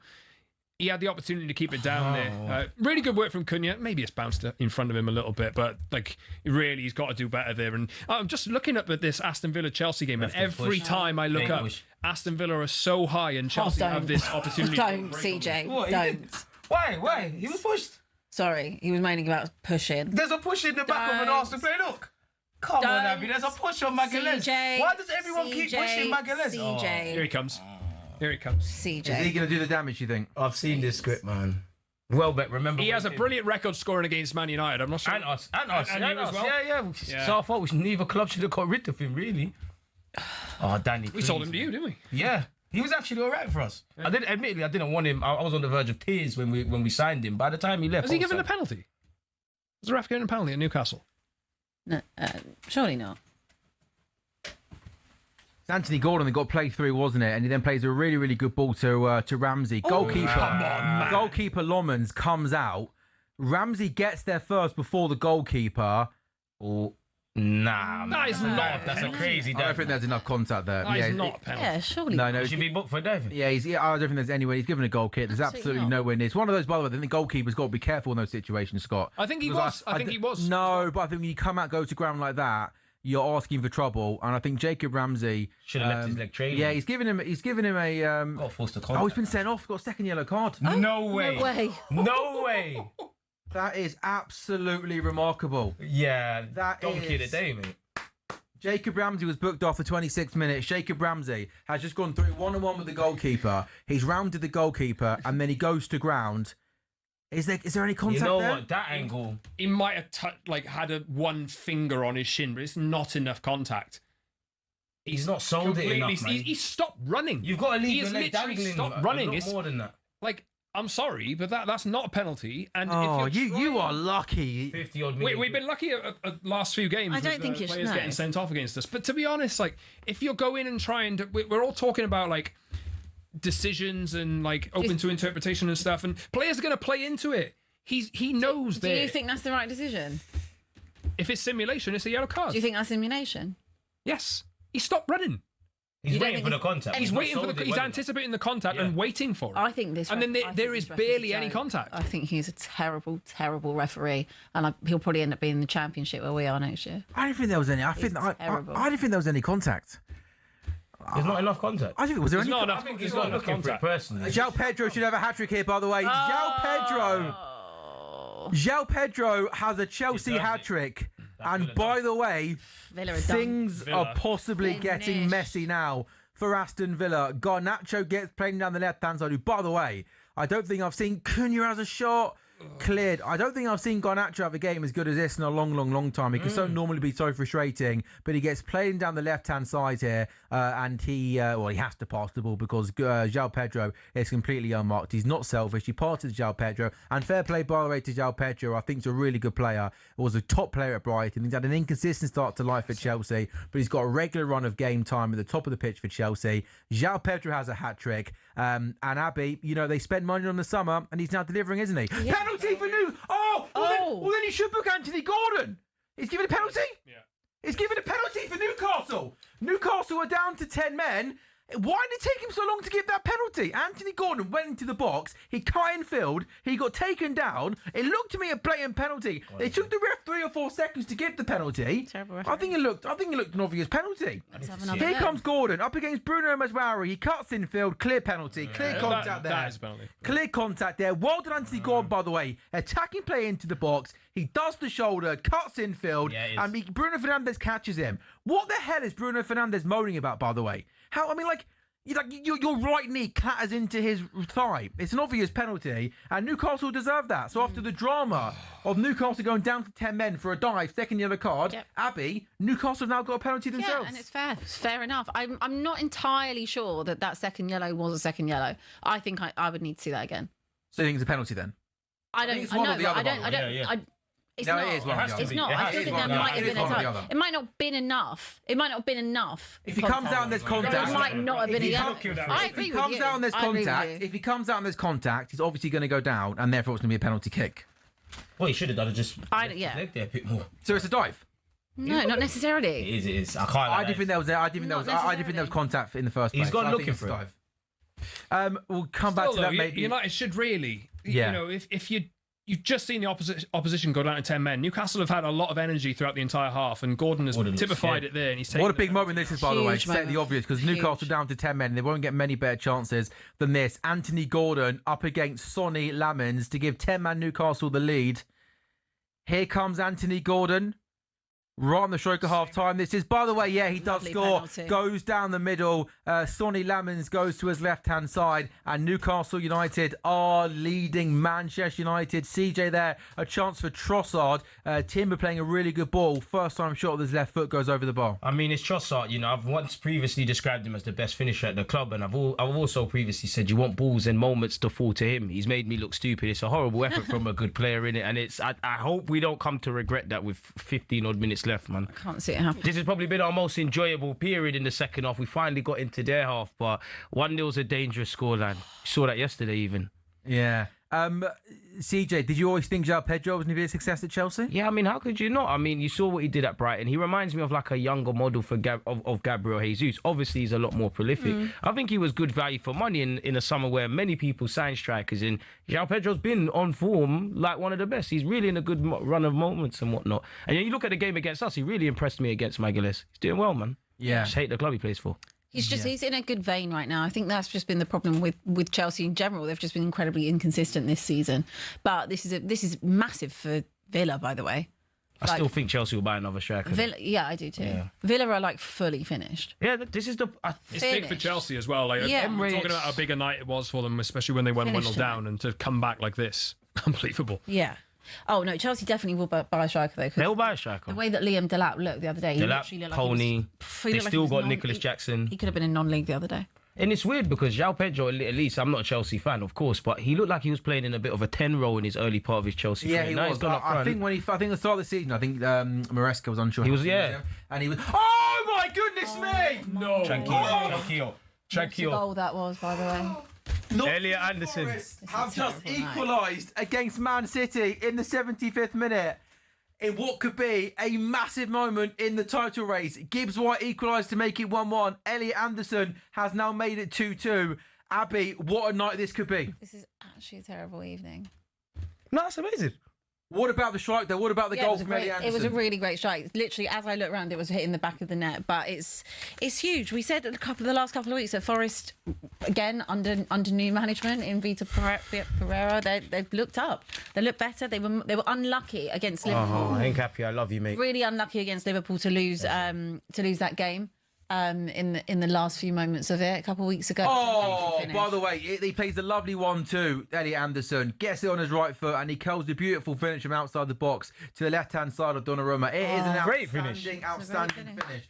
Now, I don't want to overplay this, but Scott, are we possibly saying that if things stay the way they are and it goes to 7 points to the top of the table, with City drawing as things stand, with 8 games to go for Arsenal, could this be the pivotal night in the title race? Well, it's the thing. It's the thing that takes the title out of Manchester City's hands, isn't it? They've got a game in hand on Arsenal, and Arsenal to come at the Etihad as well. And if they don't win here, it's back in control of Arsenal. It already is, obviously, but Arsenal have that cushion. And look, I'm so surprised. Like, you just always expect that City will just go and... Oh, Man United have equalised at St James's Park. Casemiro again. To be fair, like Casemiro, he lost the ball in the lead up to Gordon actually winning that penalty. And, you know, in the way that he's responded there, like, fair play. I was watching that as they lost the ball. So I was... Oh, West Ham. Go on. Poor old Did Scott, you just say what I think you just said? Did you just say what I think you just said? What? No, nothing. Okay, anyway. Casemiro has equalised for Man United. It was Bruno Fernandes who whipped the ball out. And he makes a good run, doesn't he? He's got towards the near post. Did actually see it. Let's have a look at it. That's a ball. Whipped in, front post. Bruno Fernandes, another assist. He's in my FPL, so big him up for that. Like, maybe Ramsdale could be fair better. play to them. I think both of them there, if you were to look at two people for the goal that Newcastle scored and the penalty that they won, Casemiro lost the ball and Bruno Fernandes gave the penalty away. They both combined there to get an equaliser. Like, They added 3 minutes to this half, and we're at 55 minutes from a 45-minute half. So right, let me dot the I's, cross the T's. This is a massive 10 or 15 minutes coming up at the top and bottom of the table. As things stand, Arsenal go to 67, City go to 60. It'll be a 7-point lead at the top because Arsenal not playing well. They won't care. They're 1 up at Brighton. It's City 2, Nottingham Forest 2 with 12 minutes to go in that game. As things stand at the bottom of the table, my goodness me, 18th and 17th are both getting points tonight. As things stand, West Ham moved to 28, Nottingham Forest with a point move to 28, Tottenham on 29, and elsewhere this evening, Man United have equalised against Newcastle 1-1. Newcastle are down to 10 men. So Newcastle 1, Man United 1 is at half-time. All the other games, the City Forest game 79, Brighton Arsenal 78, Fulham West Ham 82, West Ham winning that 1-0. And also another game I've forgotten, I shouldn't have forgot, because it's 4th versus 6th. Chelsea are 4-1 up away at Aston Villa. João Pedro with a hat-trick. And Chelsea at the moment, every time I'm looking at the TV, it's almost like it's a training session at the moment for Chelsea. They're just pinging the ball, popping the ball. Here comes CJ Christian Norgard. It's about time we saw Norgard. And this is what, when we were speaking earlier, I don't think he's anywhere near Partey or Zubimendi had we, had them still at the club. But Norgard needs to come on a lot more frequently for moments like this. Just help us see out the game. You're an experienced individual. Take your opportunity today. And we're probably going to need to utilise all of our subs. What a night this will be for West Ham. West Ham leading at Fulham by a 0-0. A lovely finish from Crysencio Somerville. Fulham, though, at the moment have got a corner. Saka for Arsenal. It comes to Kai Havertz. Brighton managed to clear, though. 10 minutes to go in the City Forest game. But once again, it's Nottingham Forest now who are coming forward. A warning's just come on, by the way, for Nottingham Forest. Elliot Anderson, will he hit this one? He comes into the box. Anderson has a shot with his right foot, but he completely mistimes that one, and it might even go out for a throw-in. I don't know. Fulham's corner comes in, flicked onto the near post, and it goes wide. Scott, this is still happening. I'm not sure. How is this going to go down? Like, Elliot Anderson, Manchester City want him. They want to spend like big money on him. That's the talk. That's the rumour. And he's just gone and potentially cost Man City the title. Don't forget Morgan Gibbs White as well. He's and someone that could be. They could both not be there next summer. Like. But to be fair, there's 10 minutes left. Yeah, I mean, I wouldn't put it past City to go and win this. But also the way that Forest have come back into this and the the ability that they have in attack and the quality that they have as well. Remember, they're fighting for their lives. Surprised me if they could nick this, but I think, look, this game isn't over until it's over. You know, Same goes how for us. are Arsenal getting on? We're surviving. Do you know what? In the last couple of moments, we probably looked the more comfortable. Specifically when Kai's come on, we've actually been in Brighton's half. You know, Trossard had that effort where he did terribly. I do think we need a second. We do. And now it looks like Brighton are starting to get tired and they're starting to give away fouls and things. That's why Brighton have lost a little bit of momentum in the last 10 or so minutes. Yeah. But this is football, isn't it? It's decided in both boxes. You can huff and puff. You need to put the ball in the back of the net. And Brighton, hopefully, haven't done that and won't do that. Kelly Goglu just been booked for Brighton. Man City making another change. Savino has come on for Ryan Cherky. First round, man. You seem very relaxed, CJ, for a man that's about to see his team go 7 clear at the top of the Premier League. I think I'd be great at poker, man. I haven't seen the league table. I don't know about the points. 7 points. That's we got to wait till that game's done and that game's done, and we just got to keep working because I do think there's many. Honestly, I think this goes down to the last day of this. You actually think it does? I think there's many twists and turns. Like there's a reality. Arsenal do what I think they need to do, which is win at the Etihad and not win the league, and obviously vice versa of that. We need to calm down. Like I do think there's a psychological twist with the final. I do think obviously both of us are still in the Champions League. Both teams are fighting on 4 fronts, so we can't get excited. But all you can do is do your job and hope City drop points, and hopefully that's today. A massive 10 minutes to come. Again, with 10 minutes to go at the Etihad Stadium and at the Amex. Arsenal lead at the top of the Premier League is currently 7. Can City find an equal goal to go back ahead? And will Brighton possibly manage to grab a leveller? By the way, Villa went a year unbeaten at home in the Premier League for losing to Palace in August. They've now lost 4 of their last 7 home matches. They are losing at home to Chelsea by 4 goals to 1. CG, you want a penalty? I just want him to have a look. I didn't have to see it again. It looks like Kai's. Ref, he's not got none of the ball there. Ref, have a look. VAR has to have a look at that. I've seen those penalties given. I've seen them given. I've seen them given as well. I'm just saying, don't hate the player, hate the game. Of course, I want to benefit from this, but have a look, ref. Come on. So Kai Havertz he does get to the ball first, doesn't he, in the box? And a Brighton player does make contact with him. I don't understand these referees. He woke up on the wrong side of bed, man. The weekend we get that. No penalty for Arsenal. Mateus Nunes for City. Ball into the box. Matt Sells comes and collects 83 gone. City 2, Forest 2. Right. Haaland needs to step up and do something. We're so used to it. He just been in poor form. Now that you said that, he's going to back. Well, see, I want this title race to go right on for my own entertainment. But from a neutral spot, which I want a City goal here to keep it as tight as possible. I hear it. The final few games of the season because, not that City have it, obviously, because the game in hand will go to 4 points and they still do play you. So or I could will on a Brighton equaliser, a Man United winner, and this result to stay the same. There we go. Try and wedge Man United. All I can do is hope my boys just get this. Anything else you want, Scott?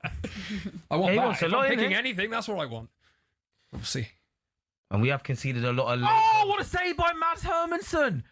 I'm thinking that's Sander Castagna, who has a really good shot for Fulham with his right foot. And the goalkeeper, fair play to him, does really, really well. Gets down low, quick to his left-hand side and pushes the ball away. Still Fulham 0, West Ham 1. 87 minutes gone in that game at Craven Cottage. What a win this will be for West Ham on the road in the Premier League. And again, they would go to 28 points, one behind Tottenham, level on points with Nottingham Forest, because Forest, as things stand, are drawing at City. Man City have got a corner, Scott, at the Etihad. I've seen this script, man.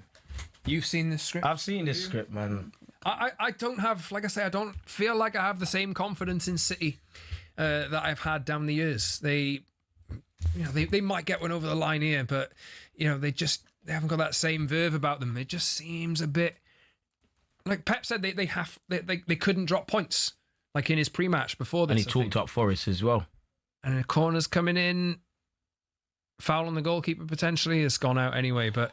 Yeah, City, look, I do think there's going to be another twist or another turn in this title race, even if City do drop points here. But if Arsenal hold on here, there's 5 minutes left in each of these games plus added time. If Arsenal hold on here and then get into the dressing room and find out that City have dropped points at home to Nottingham Forest, who are 17th in the league. Be brave, boys. Big fury. I haven't got time for this. Time wasting is insane.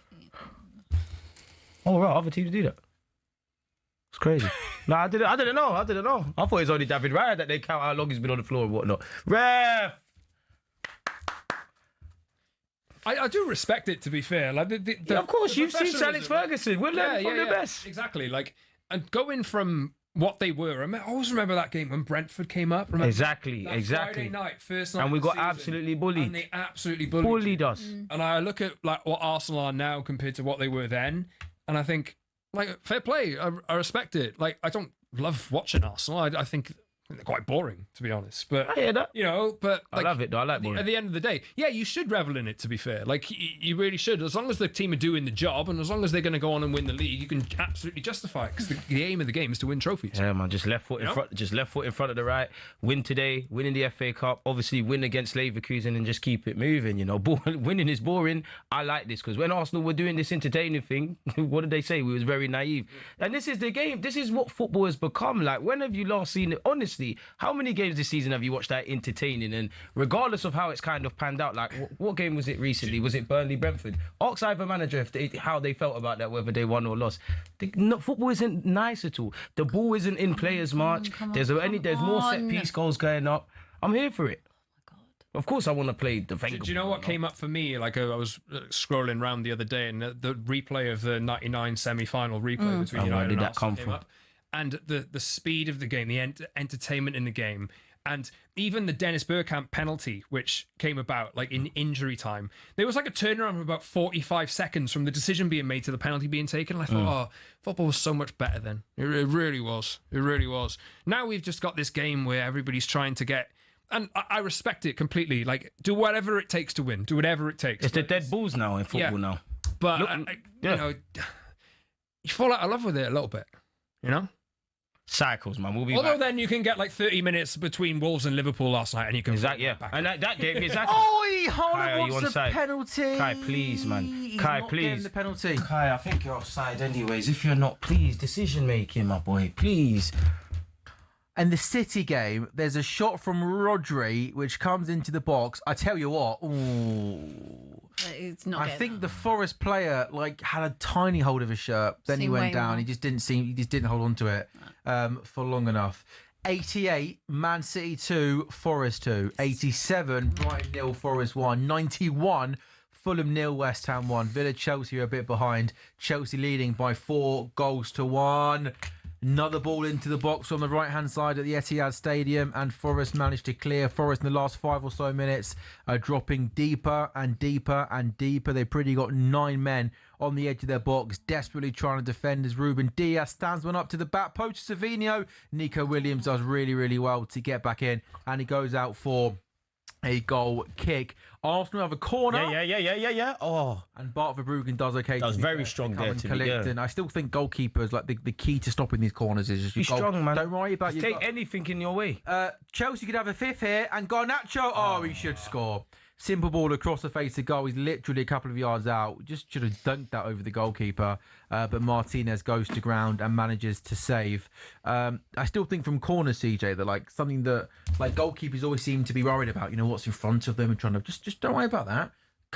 Just take everything. I know it's easy said than done, but I still think that the best way to stop it is say to your goalkeeper, don't worry about the bloke standing in front of you. You punch through everything. Yeah. I don't think we see goalkeepers. There's nothing stop you getting that football. Yeah. I think they're too worried about, what's in front of them and stuff. Just come and collect.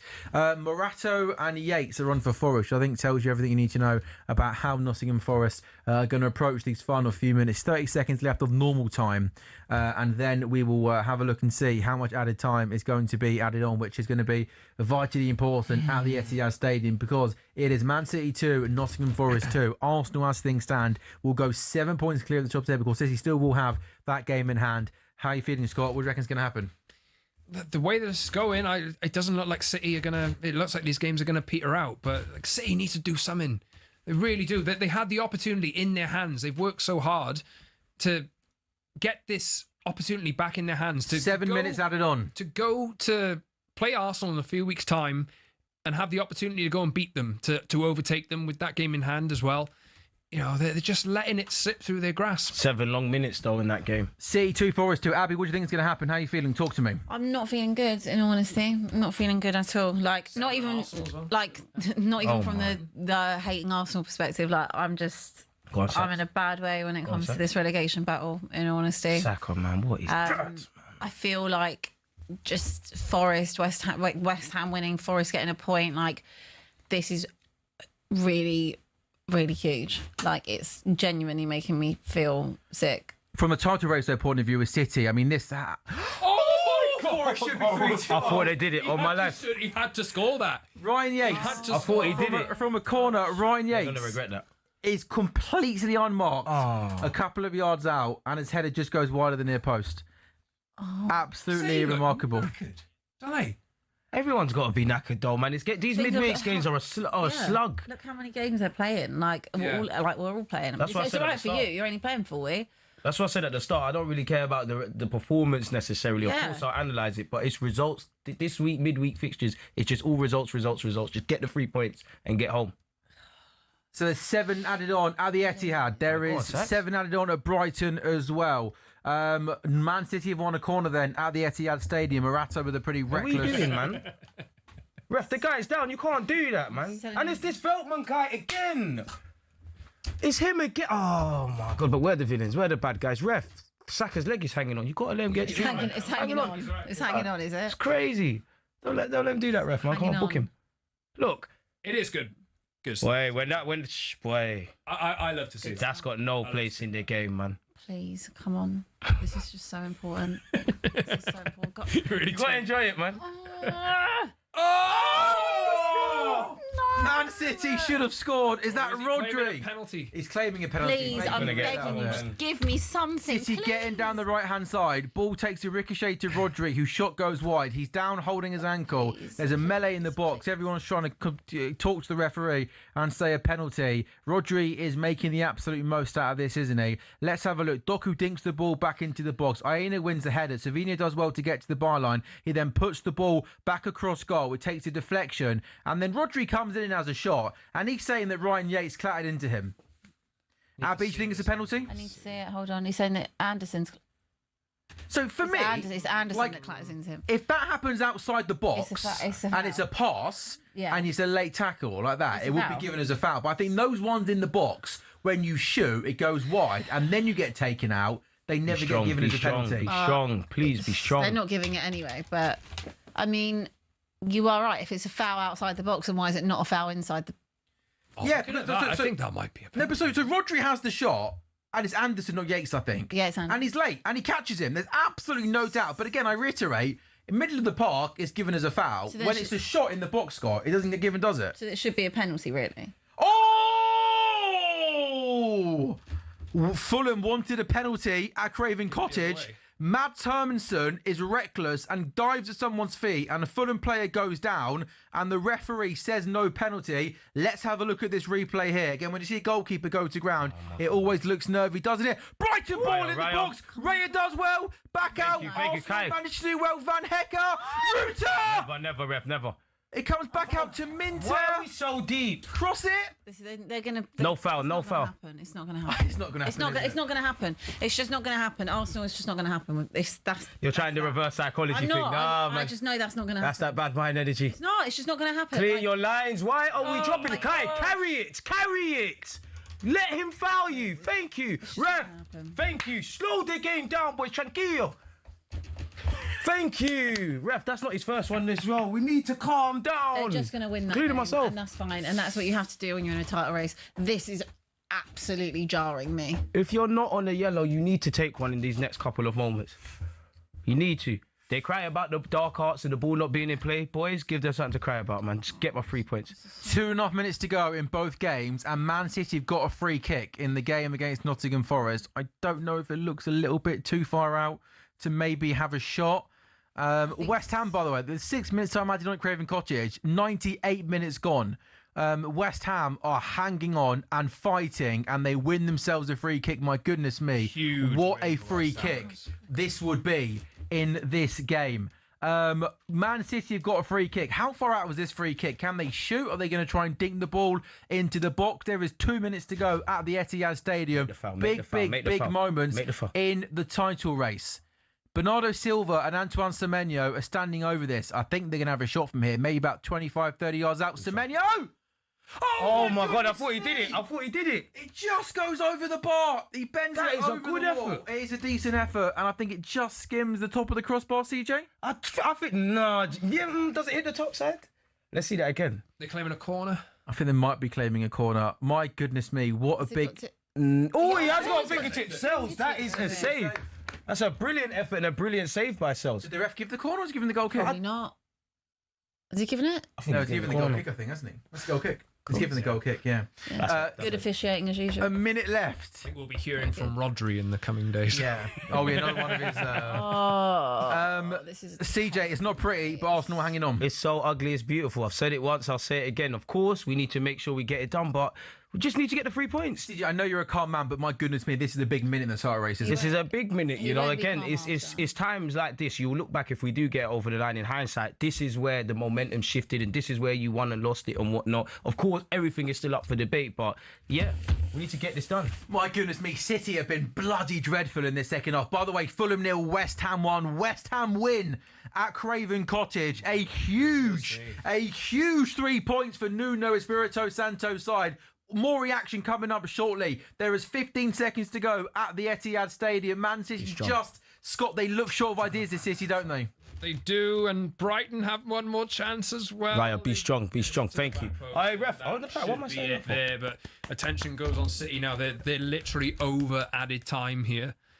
Yeah. It just doesn't look like, you know, I'm sure that they'd have wanted that penalty. They'll probably talk about it in the aftermath. Take a They yellow. haven't been not good the enough. Forest, lad. Take a yellow, man. If anything, Forest could have nicked this with that header just a few minutes ago. Long ball into the box to Rodri.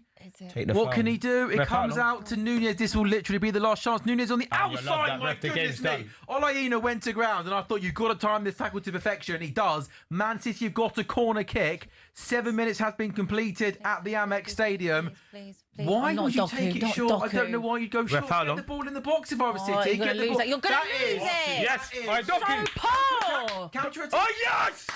Vamos. Come on. Ref, the game is still on. Are we going to play till City equalise? Score the winner. Nunez in the box. Score the winner. Sorry. Holland, they head it away. Are we going to play till they score the winner? They played. Come on, that's a handball as well. They played over a minute. That's the biggest handball, ref. What's going on? Another ball into the box. Too much going on. This is corrupt. Doku, positive. Oh my God! They got to score! Oh, come on! This is good. Thank you. Hey, Forest! Arsenal, let's go! And do you know what? This is romantic because they gave us our kits. They're the reason we play in red and white. Let's go. Control the controllables. I got my 3 points and a clean sheet. It's so ugly, it's beautiful. I love boring football. Credit to Nottingham Forest. And West Ham. It's been a great evening. How has that not gone in? That, by the way, is the definition of a goal line melee. Murillo, who ended up clearing the ball off the line. Brighton 0, Arsenal 1, City 2, Forest 2, and the Arsenal fans are come on. Yes! Dante, Arsenal are celebrating that like this just means a little bit more than any other victory, right? Yeah, we are, and it means something, especially like in the Prem where you have to suffer away from home, which we had to do for the majority of the game. You know, obviously Brighton won't want to hear it, but you have put us under the cosh. You have made it difficult. I do think you kind of lack belief in the second half with every chance you miss, but we needed that. And now we can enjoy the FA Cup, and it's business as usual the next time we play. What did you make, CJ, of the Arsenal performance? It wasn't ugly, it was effective. We got the goal, bit of fortune, but you have to make your own luck. Obviously, on another day, I would have liked to have done a bit better in possession. I would have loved to have thrown some punches rather than having to bob and weave. I do think the closing stages of the game at the Amex would have been where I felt the most comfortable, particularly where Kai Havertz has come on. Of course, there was heart-in-mouth moments, but this is what I said before the game. I said we're going to be like that. We're going to suffer. Brighton do that against us, so good 3 points to earn, man, but I can definitely breathe now. Definitely breathe. I mean, you know, so after the Wolves draw, you were in a bit of a sticky run of form. To go to Spurs and win, to beat Chelsea and win, and to then go and Brighton and win. To get 9 points in those 3 games, though, having, you know, people were starting to ask questions, weren't they? Asking the questions, the same things come up, their mentality, etc., etc. How proud are you that Arsenal get those 9 points from those 9 games, 2 London derbies and Brighton away? I'm proud of that because obviously there was a whole banter lull about Spurs ending our title challenge and Chelsea doing the same. End of the day, if you want to win a title, you need to go on a run of form. You need to win games. And I did what beyond the obvious. I did want 9 from these next 3 games, and we've done what we've needed to do. You know, as has been the case on several times this season. You have to big up my defenders, man. I think Hincapié today stood up tall. I think Maguire did well. I think Mascara showed big up Ty. I think Mascara showed his age today. I think David Raya was great. I think Declan Rice in the second half turned it on. I'm happy Timber's got another assist technically for Saka because people have got, you know, on his back a bit about his lack of assists and whatnot. Yeah, man, our defence wins titles and goals win games, and we've done that. Do you think in games like this, by the way, correct me if I'm wrong here, CJ, watch Arsenal closer than I do. Do you miss Odegaard in games like this? No. You don't think so? Just to get on the ball and settle things down and control the game? Not one bit? When it's like Newcastle away or Spurs away, I think that's Odegaard in his bag. I think today, you want to bring in some, as much as I like Norgard, but you'd want to bring in like a composing number 6, or, you know what, maybe you are right in a sense with Odegaard, like we might need a tempo dictator in a kind of 8. How do you think Eze was? I think Eze was part of anyone from a defensive point of view played that well, it wasn't one of them. I think he mucked in defensively, but it's another game from Eze where there ain't really anything to scream and shout about. Eze's only highlights, which is great, and he'll go down Nelson folklore, is obviously against your team. But yeah, today he didn't do much. Yeah, I mean, I'm going through Twitter here, CJ, and I'm literally the first 2 tweets I've just seen. Sam Dean, who I believe is Telegraph, ugly performance, but a beautiful night for Arsenal. James Ollie, the definition of winning ugly. Facts. But Arsenal will not care one jot. Abby, there's a theme, isn't there, to this performance? Far from pretty, but my goodness me, a huge win for Arsenal. Yeah, huge, and obviously it extends again to what are we at? 7. We're back to 7 points. And City got a game in hand. 7 points. We thought it was going to go down to the wire anyway, so we just keep going. I feel... Do Arsenal Abbey deserve credit, though, on a serious note? Because people always say they're chokers, they're bottlers, and games like this, when you're not playing well, it'd be very easy to crumble, to concede a goal against Chelsea, to go to Brighton and not win. I mean, our Arsenal, they've got to get over the line, but do you maybe feel, looking at it from not wanting Arsenal to win the league, that kind of the narrative, they're going to choke, they're going to bottle, this doesn't, to me, look like a team, Abbey, that is choking. They look like a team that are fighting, are working, and are bloody grinding it out. Yeah, I don't ever think that it was a case that Arsenal weren't going to work for it. I don't think it was ever that. It's just that when the tough gets going, sometimes Arsenal have bottled it in the past. Like, that is fact. And we'll see what happens. Like, 7 points, we've been saying for months, you should win the league. I expect Arsenal to win the league. It's just, you've got to go to the Etihad. Let's see what you're made of when you go to the Etihad. Let's see what happens in the Carabao Cup. Like we said, there are still twists and turns. What have we got? 8 games left. I would think it's a travesty from an Arsenal perspective if you 100%. Don't win the league from this point. You don't win any silverware, full stop. Yeah, absolutely. But my one thing I would say is, like, as you progress in the Champions League, if there is, let's say that City do win against you at the Etihad, and let's say that they do win their game in hand and the points are narrow again, let's say we're down to 3 or whatever, that's when the real making, I think, of Arsenal is, when like that real pressure is on, because let's be honest, you've been the closest City have been to you this season has been 2 points at one point, isn't it? 2 points. Was it 2 points? I don't think it was. No. Because then I think you then went and played. Maybe you played after. So let's call it 5 points maybe. That's pressure, but it's not pressure. I would like to see it when it's City are 2 points behind or 1 point behind or something like that. Obviously, I would like to see that from a non-neutral perspective. But I think it's been Arsenal's to lose the entire season. Let's be honest. I think evidence from tonight anyway, I think usually we do think of Arsenal as being that team who are going to choke at some point, and as you've just been saying there, but I don't know if City have got it in them. I don't think, but we said that at the start of the show. If anything, the proof is in the pudding tonight. With Arsenal going there, they were, like, in the nicest possible way, Arsenal were terrible. They really were. They were, but like, you know what I mean, in terms of like pleasing on the eye, they weren't. It was an ugly performance from them, but it was necessary, and they did. But that's what it takes to grind out results. City didn't. That's what it takes to win a league. And City, we did say that we don't expect City to go on the same runs that they have done before. But Abby, that tonight, it's poor. Sort of games, it's really poor. You don't look at Forest home and think you drop points. No, I don't. But at the same time, Forest are fighting for their life. This is an absolutely awful night for me all round. An absolutely awful. We'll come on to the relegation battle very, very shortly. Oh no, but even at the top of the table. At the top, no, sure. This couldn't have gone worse. And that's the thing, isn't it, Scott? While all the talk's been about Arsenal and what they can kind of do towards the back end of the season, lots of people always kind of reference, Man City always win 6, 8, 10 last games this season, whatever it might be. But people seem to miss the fact that the last time City won the league, this is a seriously, seriously different group of players, isn't it, to what they've got now? And they spent a lot of money on a lot of players. And like, I think they've had a pretty good strike rate, I think, in the transfer market. But you look at this team now, and like, we were complimenting Semenyo earlier, and I think he scored again tonight, and he's been a good signing. But Turkey is good as well, but you just remember at the start of the season whenever Reinders signed, like where is he now? Yeah, a lot of their players have gone off the boil. You know, and like even Foden, he was all right at one point this year. There's just not enough in there at the moment. They don't seem quite like the team that Arsenal are in terms of like the togetherness, if you know what I mean. It just seems like the world's against them in a sense. And I think I fancied Arsenal to win the league since the start of the season. I think tonight's a big one for them. Even before they can even go and play like that at the Etihad and get a draw. You know, like, and just you know, City can't break Nottingham Forest down and beat them. You know, I fancy Arsenal to go there and get something. This is where the psychological games begin. And to be fair to Manchester City, Pep Guardiola, I know he acts a bit diplomatic, but he was filled with praises for Nottingham Forest and asking them why they're in that situation. So maybe the players didn't take heed tonight. For me, I do think there's been some times where we've been fortunate to get clean sheets. So going back to my defenders, sometimes you need your attackers to put teams to bed, which we haven't done collectively. But games like today, you need your defence to get you out of trouble. And I saw pride in the performance. I saw them stand up tall. And I have to give my boys credit. End of the day, if you want to win titles, you have to win regardless. This was a quick turnaround from Chelsea. On top of, you know yourself, you're competing in all these games. There's not too much time to train. People are tired. We've been given injuries. These are no excuses, but just grind things out. I just saw one person tweet that what you said, the players look tired, and Mikel Arteta isn't rotating his squad well enough, and that's something you haven't done well enough in the past. Do you agree with that point? Yes and no, because if we rotate today and won, great. If we rotated today and lost, what would have been said? If we kept the same team that went out there and it was 1-0 Brighton, what would people say? I do think generally there's been times kind of before we've got to the tail end of the season where he could have rested this one. Zubimendi is another case where he could have brought in Norgard.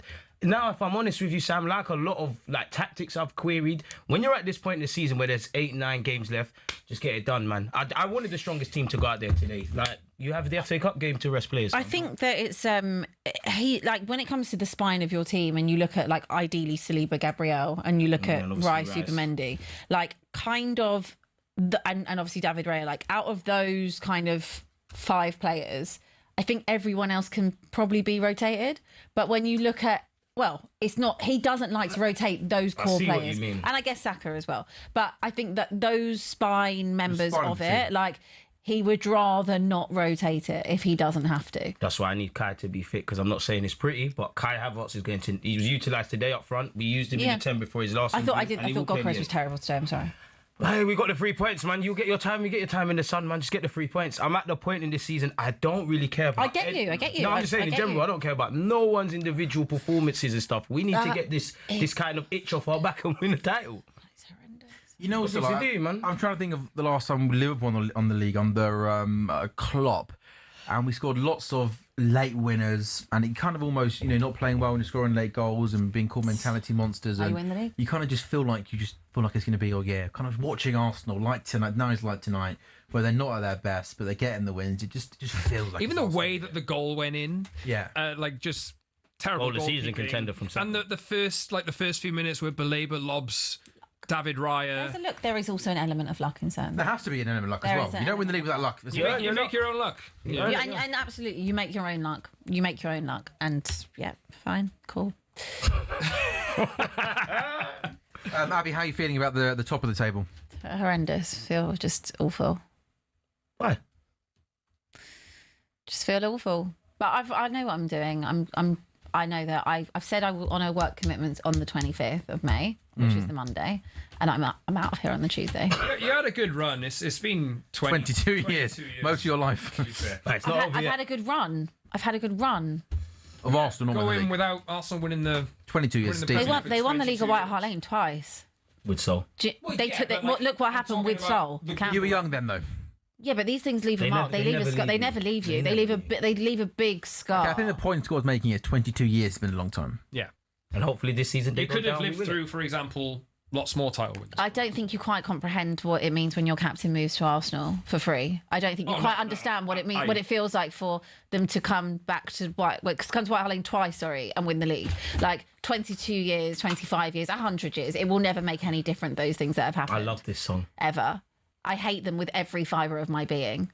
And if you ever think I'm going to sit here and say that I'm happy that Arsenal won the league or ended their trophy drought, you have an absolutely other thing coming, because I wouldn't also expect them to turn around and say that either. I love this. I didn't say that. I'm just saying that It bothers me on every single level. stress of over my what you body. can't I'm not. I can't, and I also can't control what my team do. I can't control either end of the table. It's stressing me out. I feel sick. Feel like I need an anti-anxiety medication thing right now, and it is what it is. But we're on air for another half an hour, so I'll just sit and wait.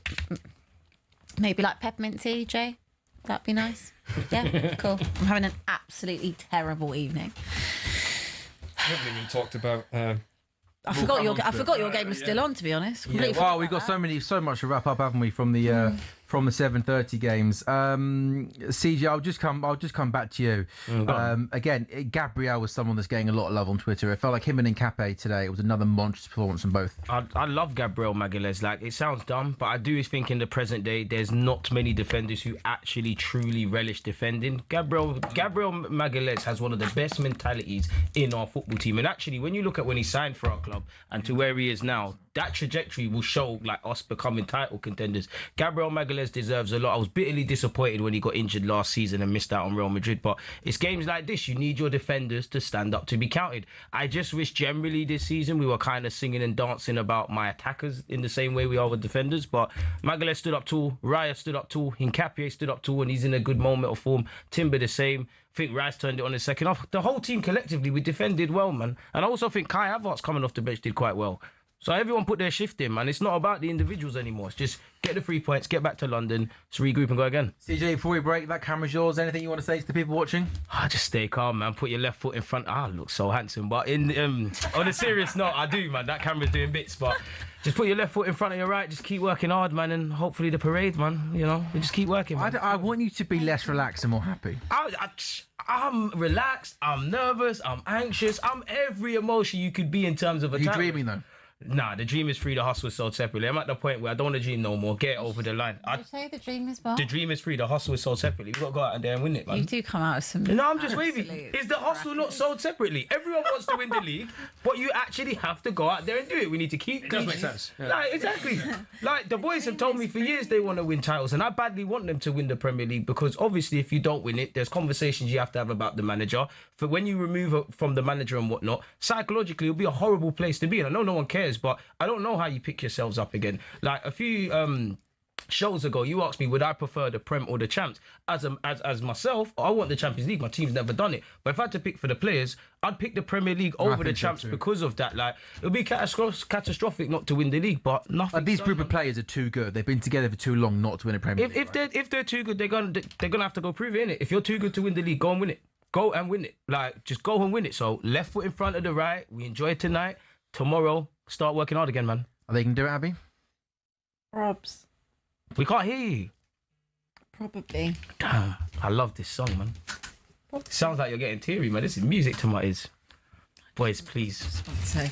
Newcastle 1, Man United 1 is the latest score. Confirmation then of the 4 full times. Arsenal win at Brighton. City draw at home to Nottingham Forest. So in terms of the title, Arsenal are 7 clear. City have got a game in hand. Elsewhere at the bottom, what a win for West Ham, winning 1-0 at Fulham, and elsewhere in the race for top 4 or top 5 football. Chelsea win 4-1 at Aston Villa to go on to 48 points. Liverpool have also got 48 points. Villa 51.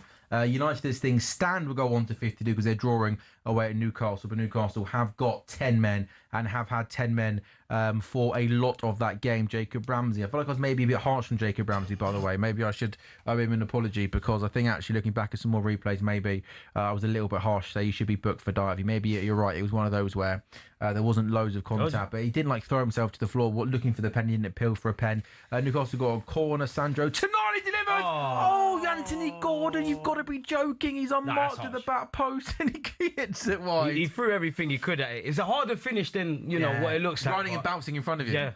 But you've got to score them in those kind of games. He worked the way really worked corner. Yeah. Oh, you look like corners now. Crazy. Crazy. Hey, CJ. I didn't know they did that. I'm not an Arsenal hater. Big up the I could have missed you. Set it up, to be fair. That's great. But again, greatness takes time. When you're the best at it, you take your time, man. If you went to a Beyonce concert, would you not wait however long it takes for her to get on the stage? What's your favourite Beyonce song, CJ? What, my favourite Beyonce song? Yeah. Got to be all single ladies, hasn't it? No, it wouldn't. Don't know that song. I don't think I have a favourite, you know. Really? It wouldn't be her. I don't think I've got a favourite Beyonce song, her alone. It'd be catered to you, like with Destiny Child. Yeah. It'd be that. Yeah. Her individual song, nah. The Irreplaceable. Bit like Declan Rice, right? Irreplaceable, this guy, man. Hey, you know what? Yeah, you know what? You're right with that comment. You know, Irreplaceable is a decent tune. Is that where you're going with that whole segment? No, Declan Rice is What? all right. With the songs? What do you mean? I'm going with that. Like, did you want him to say irreplaceable? Oh no, okay, fair. I was just making a joke, Abby. Oh, fair. Just cracking some jokes. Do you know what? To be fair, like isolated to Beyonce, her only song, that would probably be that. Right, one more question before we do take a break. If you could pick who headlines the Super Bowl next year and you're going to be there, who are you going for? The guy who sings North London Forever, isn't Oh, what? No. Oh, what do you mean? Why don't you sing North London Forever into the next ad break? You're going mad, mad.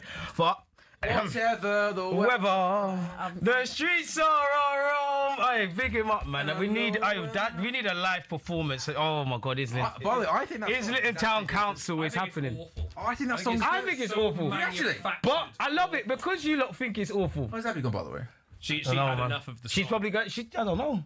Abby, where's Abby gone? Producer Jamie, Marco, what's going on? You can't do that. Can't do that. Well, Abby's gone, so we'll take a break. We needed to cry on the show. I need them tears, man. I need a cup for them tears. Put the rival tears in the biggest of cups. Boys, win this trophy, man. Win this. talkSPORT Goals is back in a couple of minutes.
Could it be the end of Igor Tudor? Well, there's certainly a few whispers to that effect. I've got to say, I've been making some inquiries this morning and I'm being met with a little bit of a wall of silence. So I've not been able to stand up these rumours. But I understand it. I went quite strong on this in our show on Sunday when we were going around the grounds and Tottenham were losing at Fulham. I think already this looks like a disastrous appointment. And I'll tell you why. Igor Tudor was brought in because of his reputation for being a firefighter. I think he won his first game at his previous 5 clubs, obviously lost heavily in the North London derby, lost again at Fulham last weekend. And he seems to be going down the route of calling out his players. Now, he's probably right, by the way. These players are underperforming. They don't have the best attitude from the outside looking in. But if you're an interim manager, Danny, is that the way to get the best out of the players? They're really going to listen to a guy they know won't be there, well, maybe beyond the end of this game, let alone the end of the season? Some players would be more dismissive than others, I think, in that respect. I don't think it's a problem him having a pop at the players if he's already had a pop at them himself in the dressing room and just repeating what he said. That's not a big deal for players. My bigger issue with him is more from, it looks, both games I've watched, I was at the Tottenham one at the weekend, didn't look like a group of players who knew what their jobs were or what they were trying to do. Normally it's quite easy to see what they've been working on. The formation against Arsenal with the 3 at the back, they were all over the place. I know Arsenal are a good side, but still, some of the defending was woeful. And to go and play 4-4-2 with 2 big lads up top, Muani and Solanke, and just not get them the ball and not pick any... There was 3 lads in midfield who were all athletic and tenacious, and they didn't play any second ball football.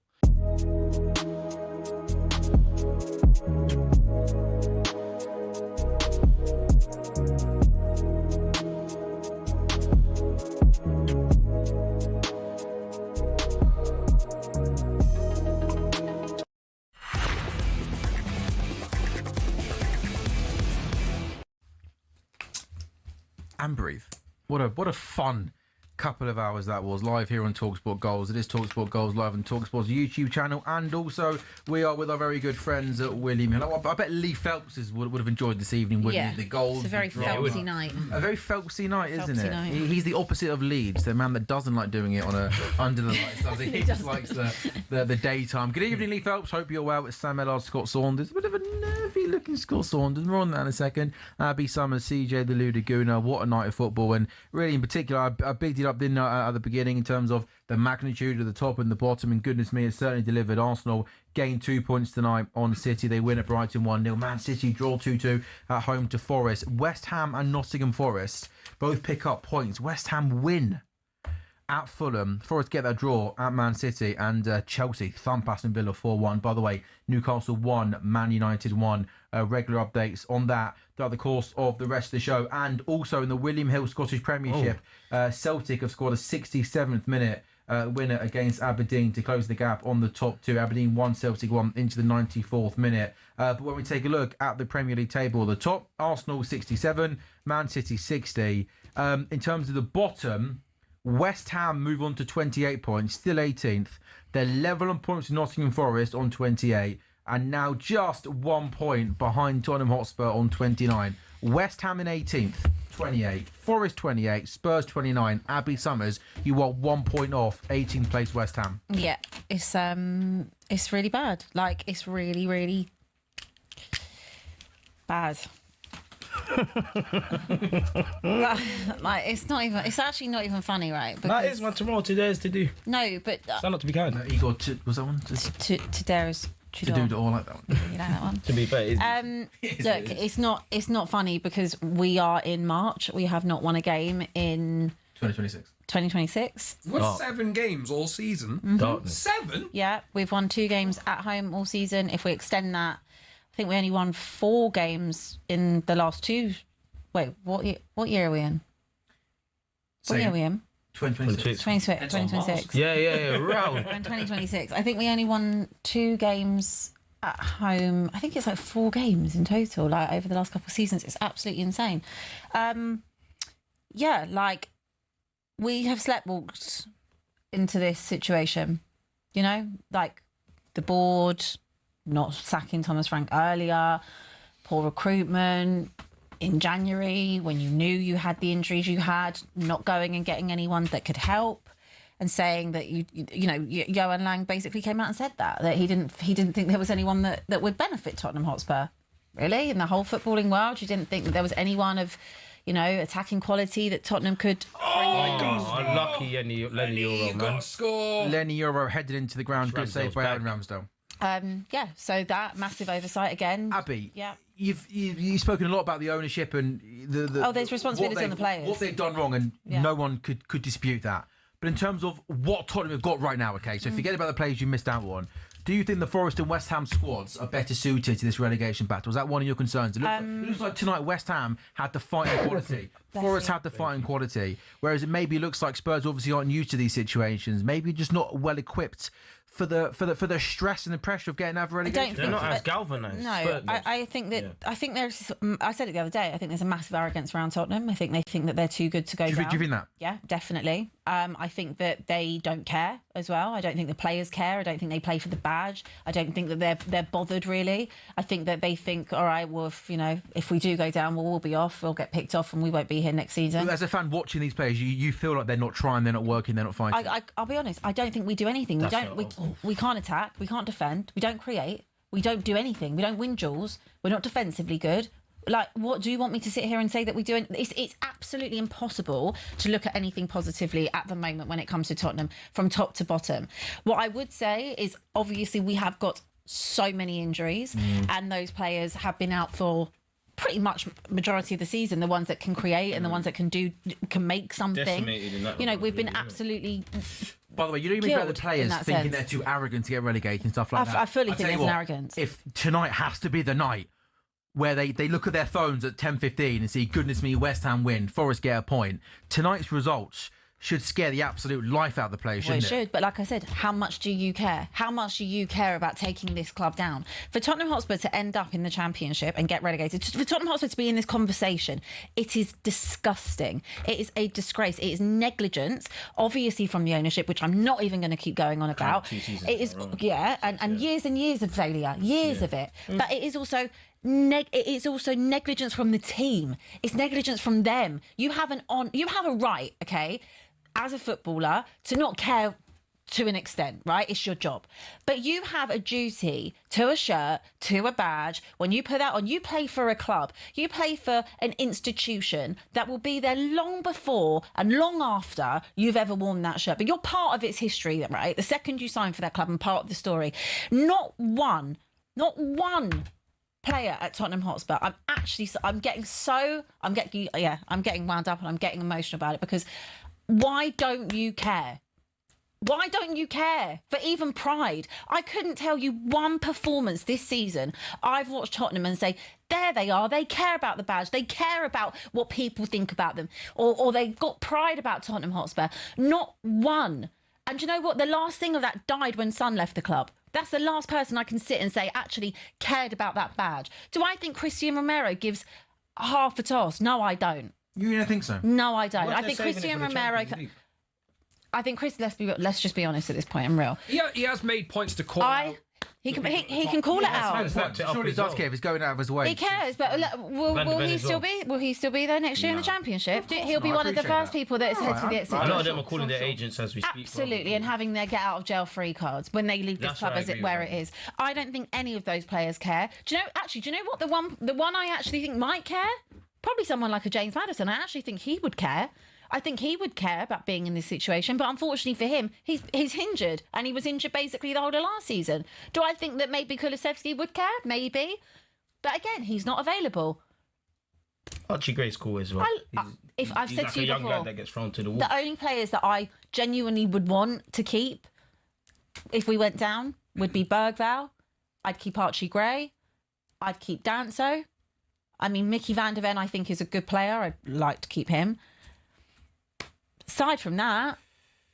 Abby, West Ham have lost one of their last 5 games with 2 victories in that.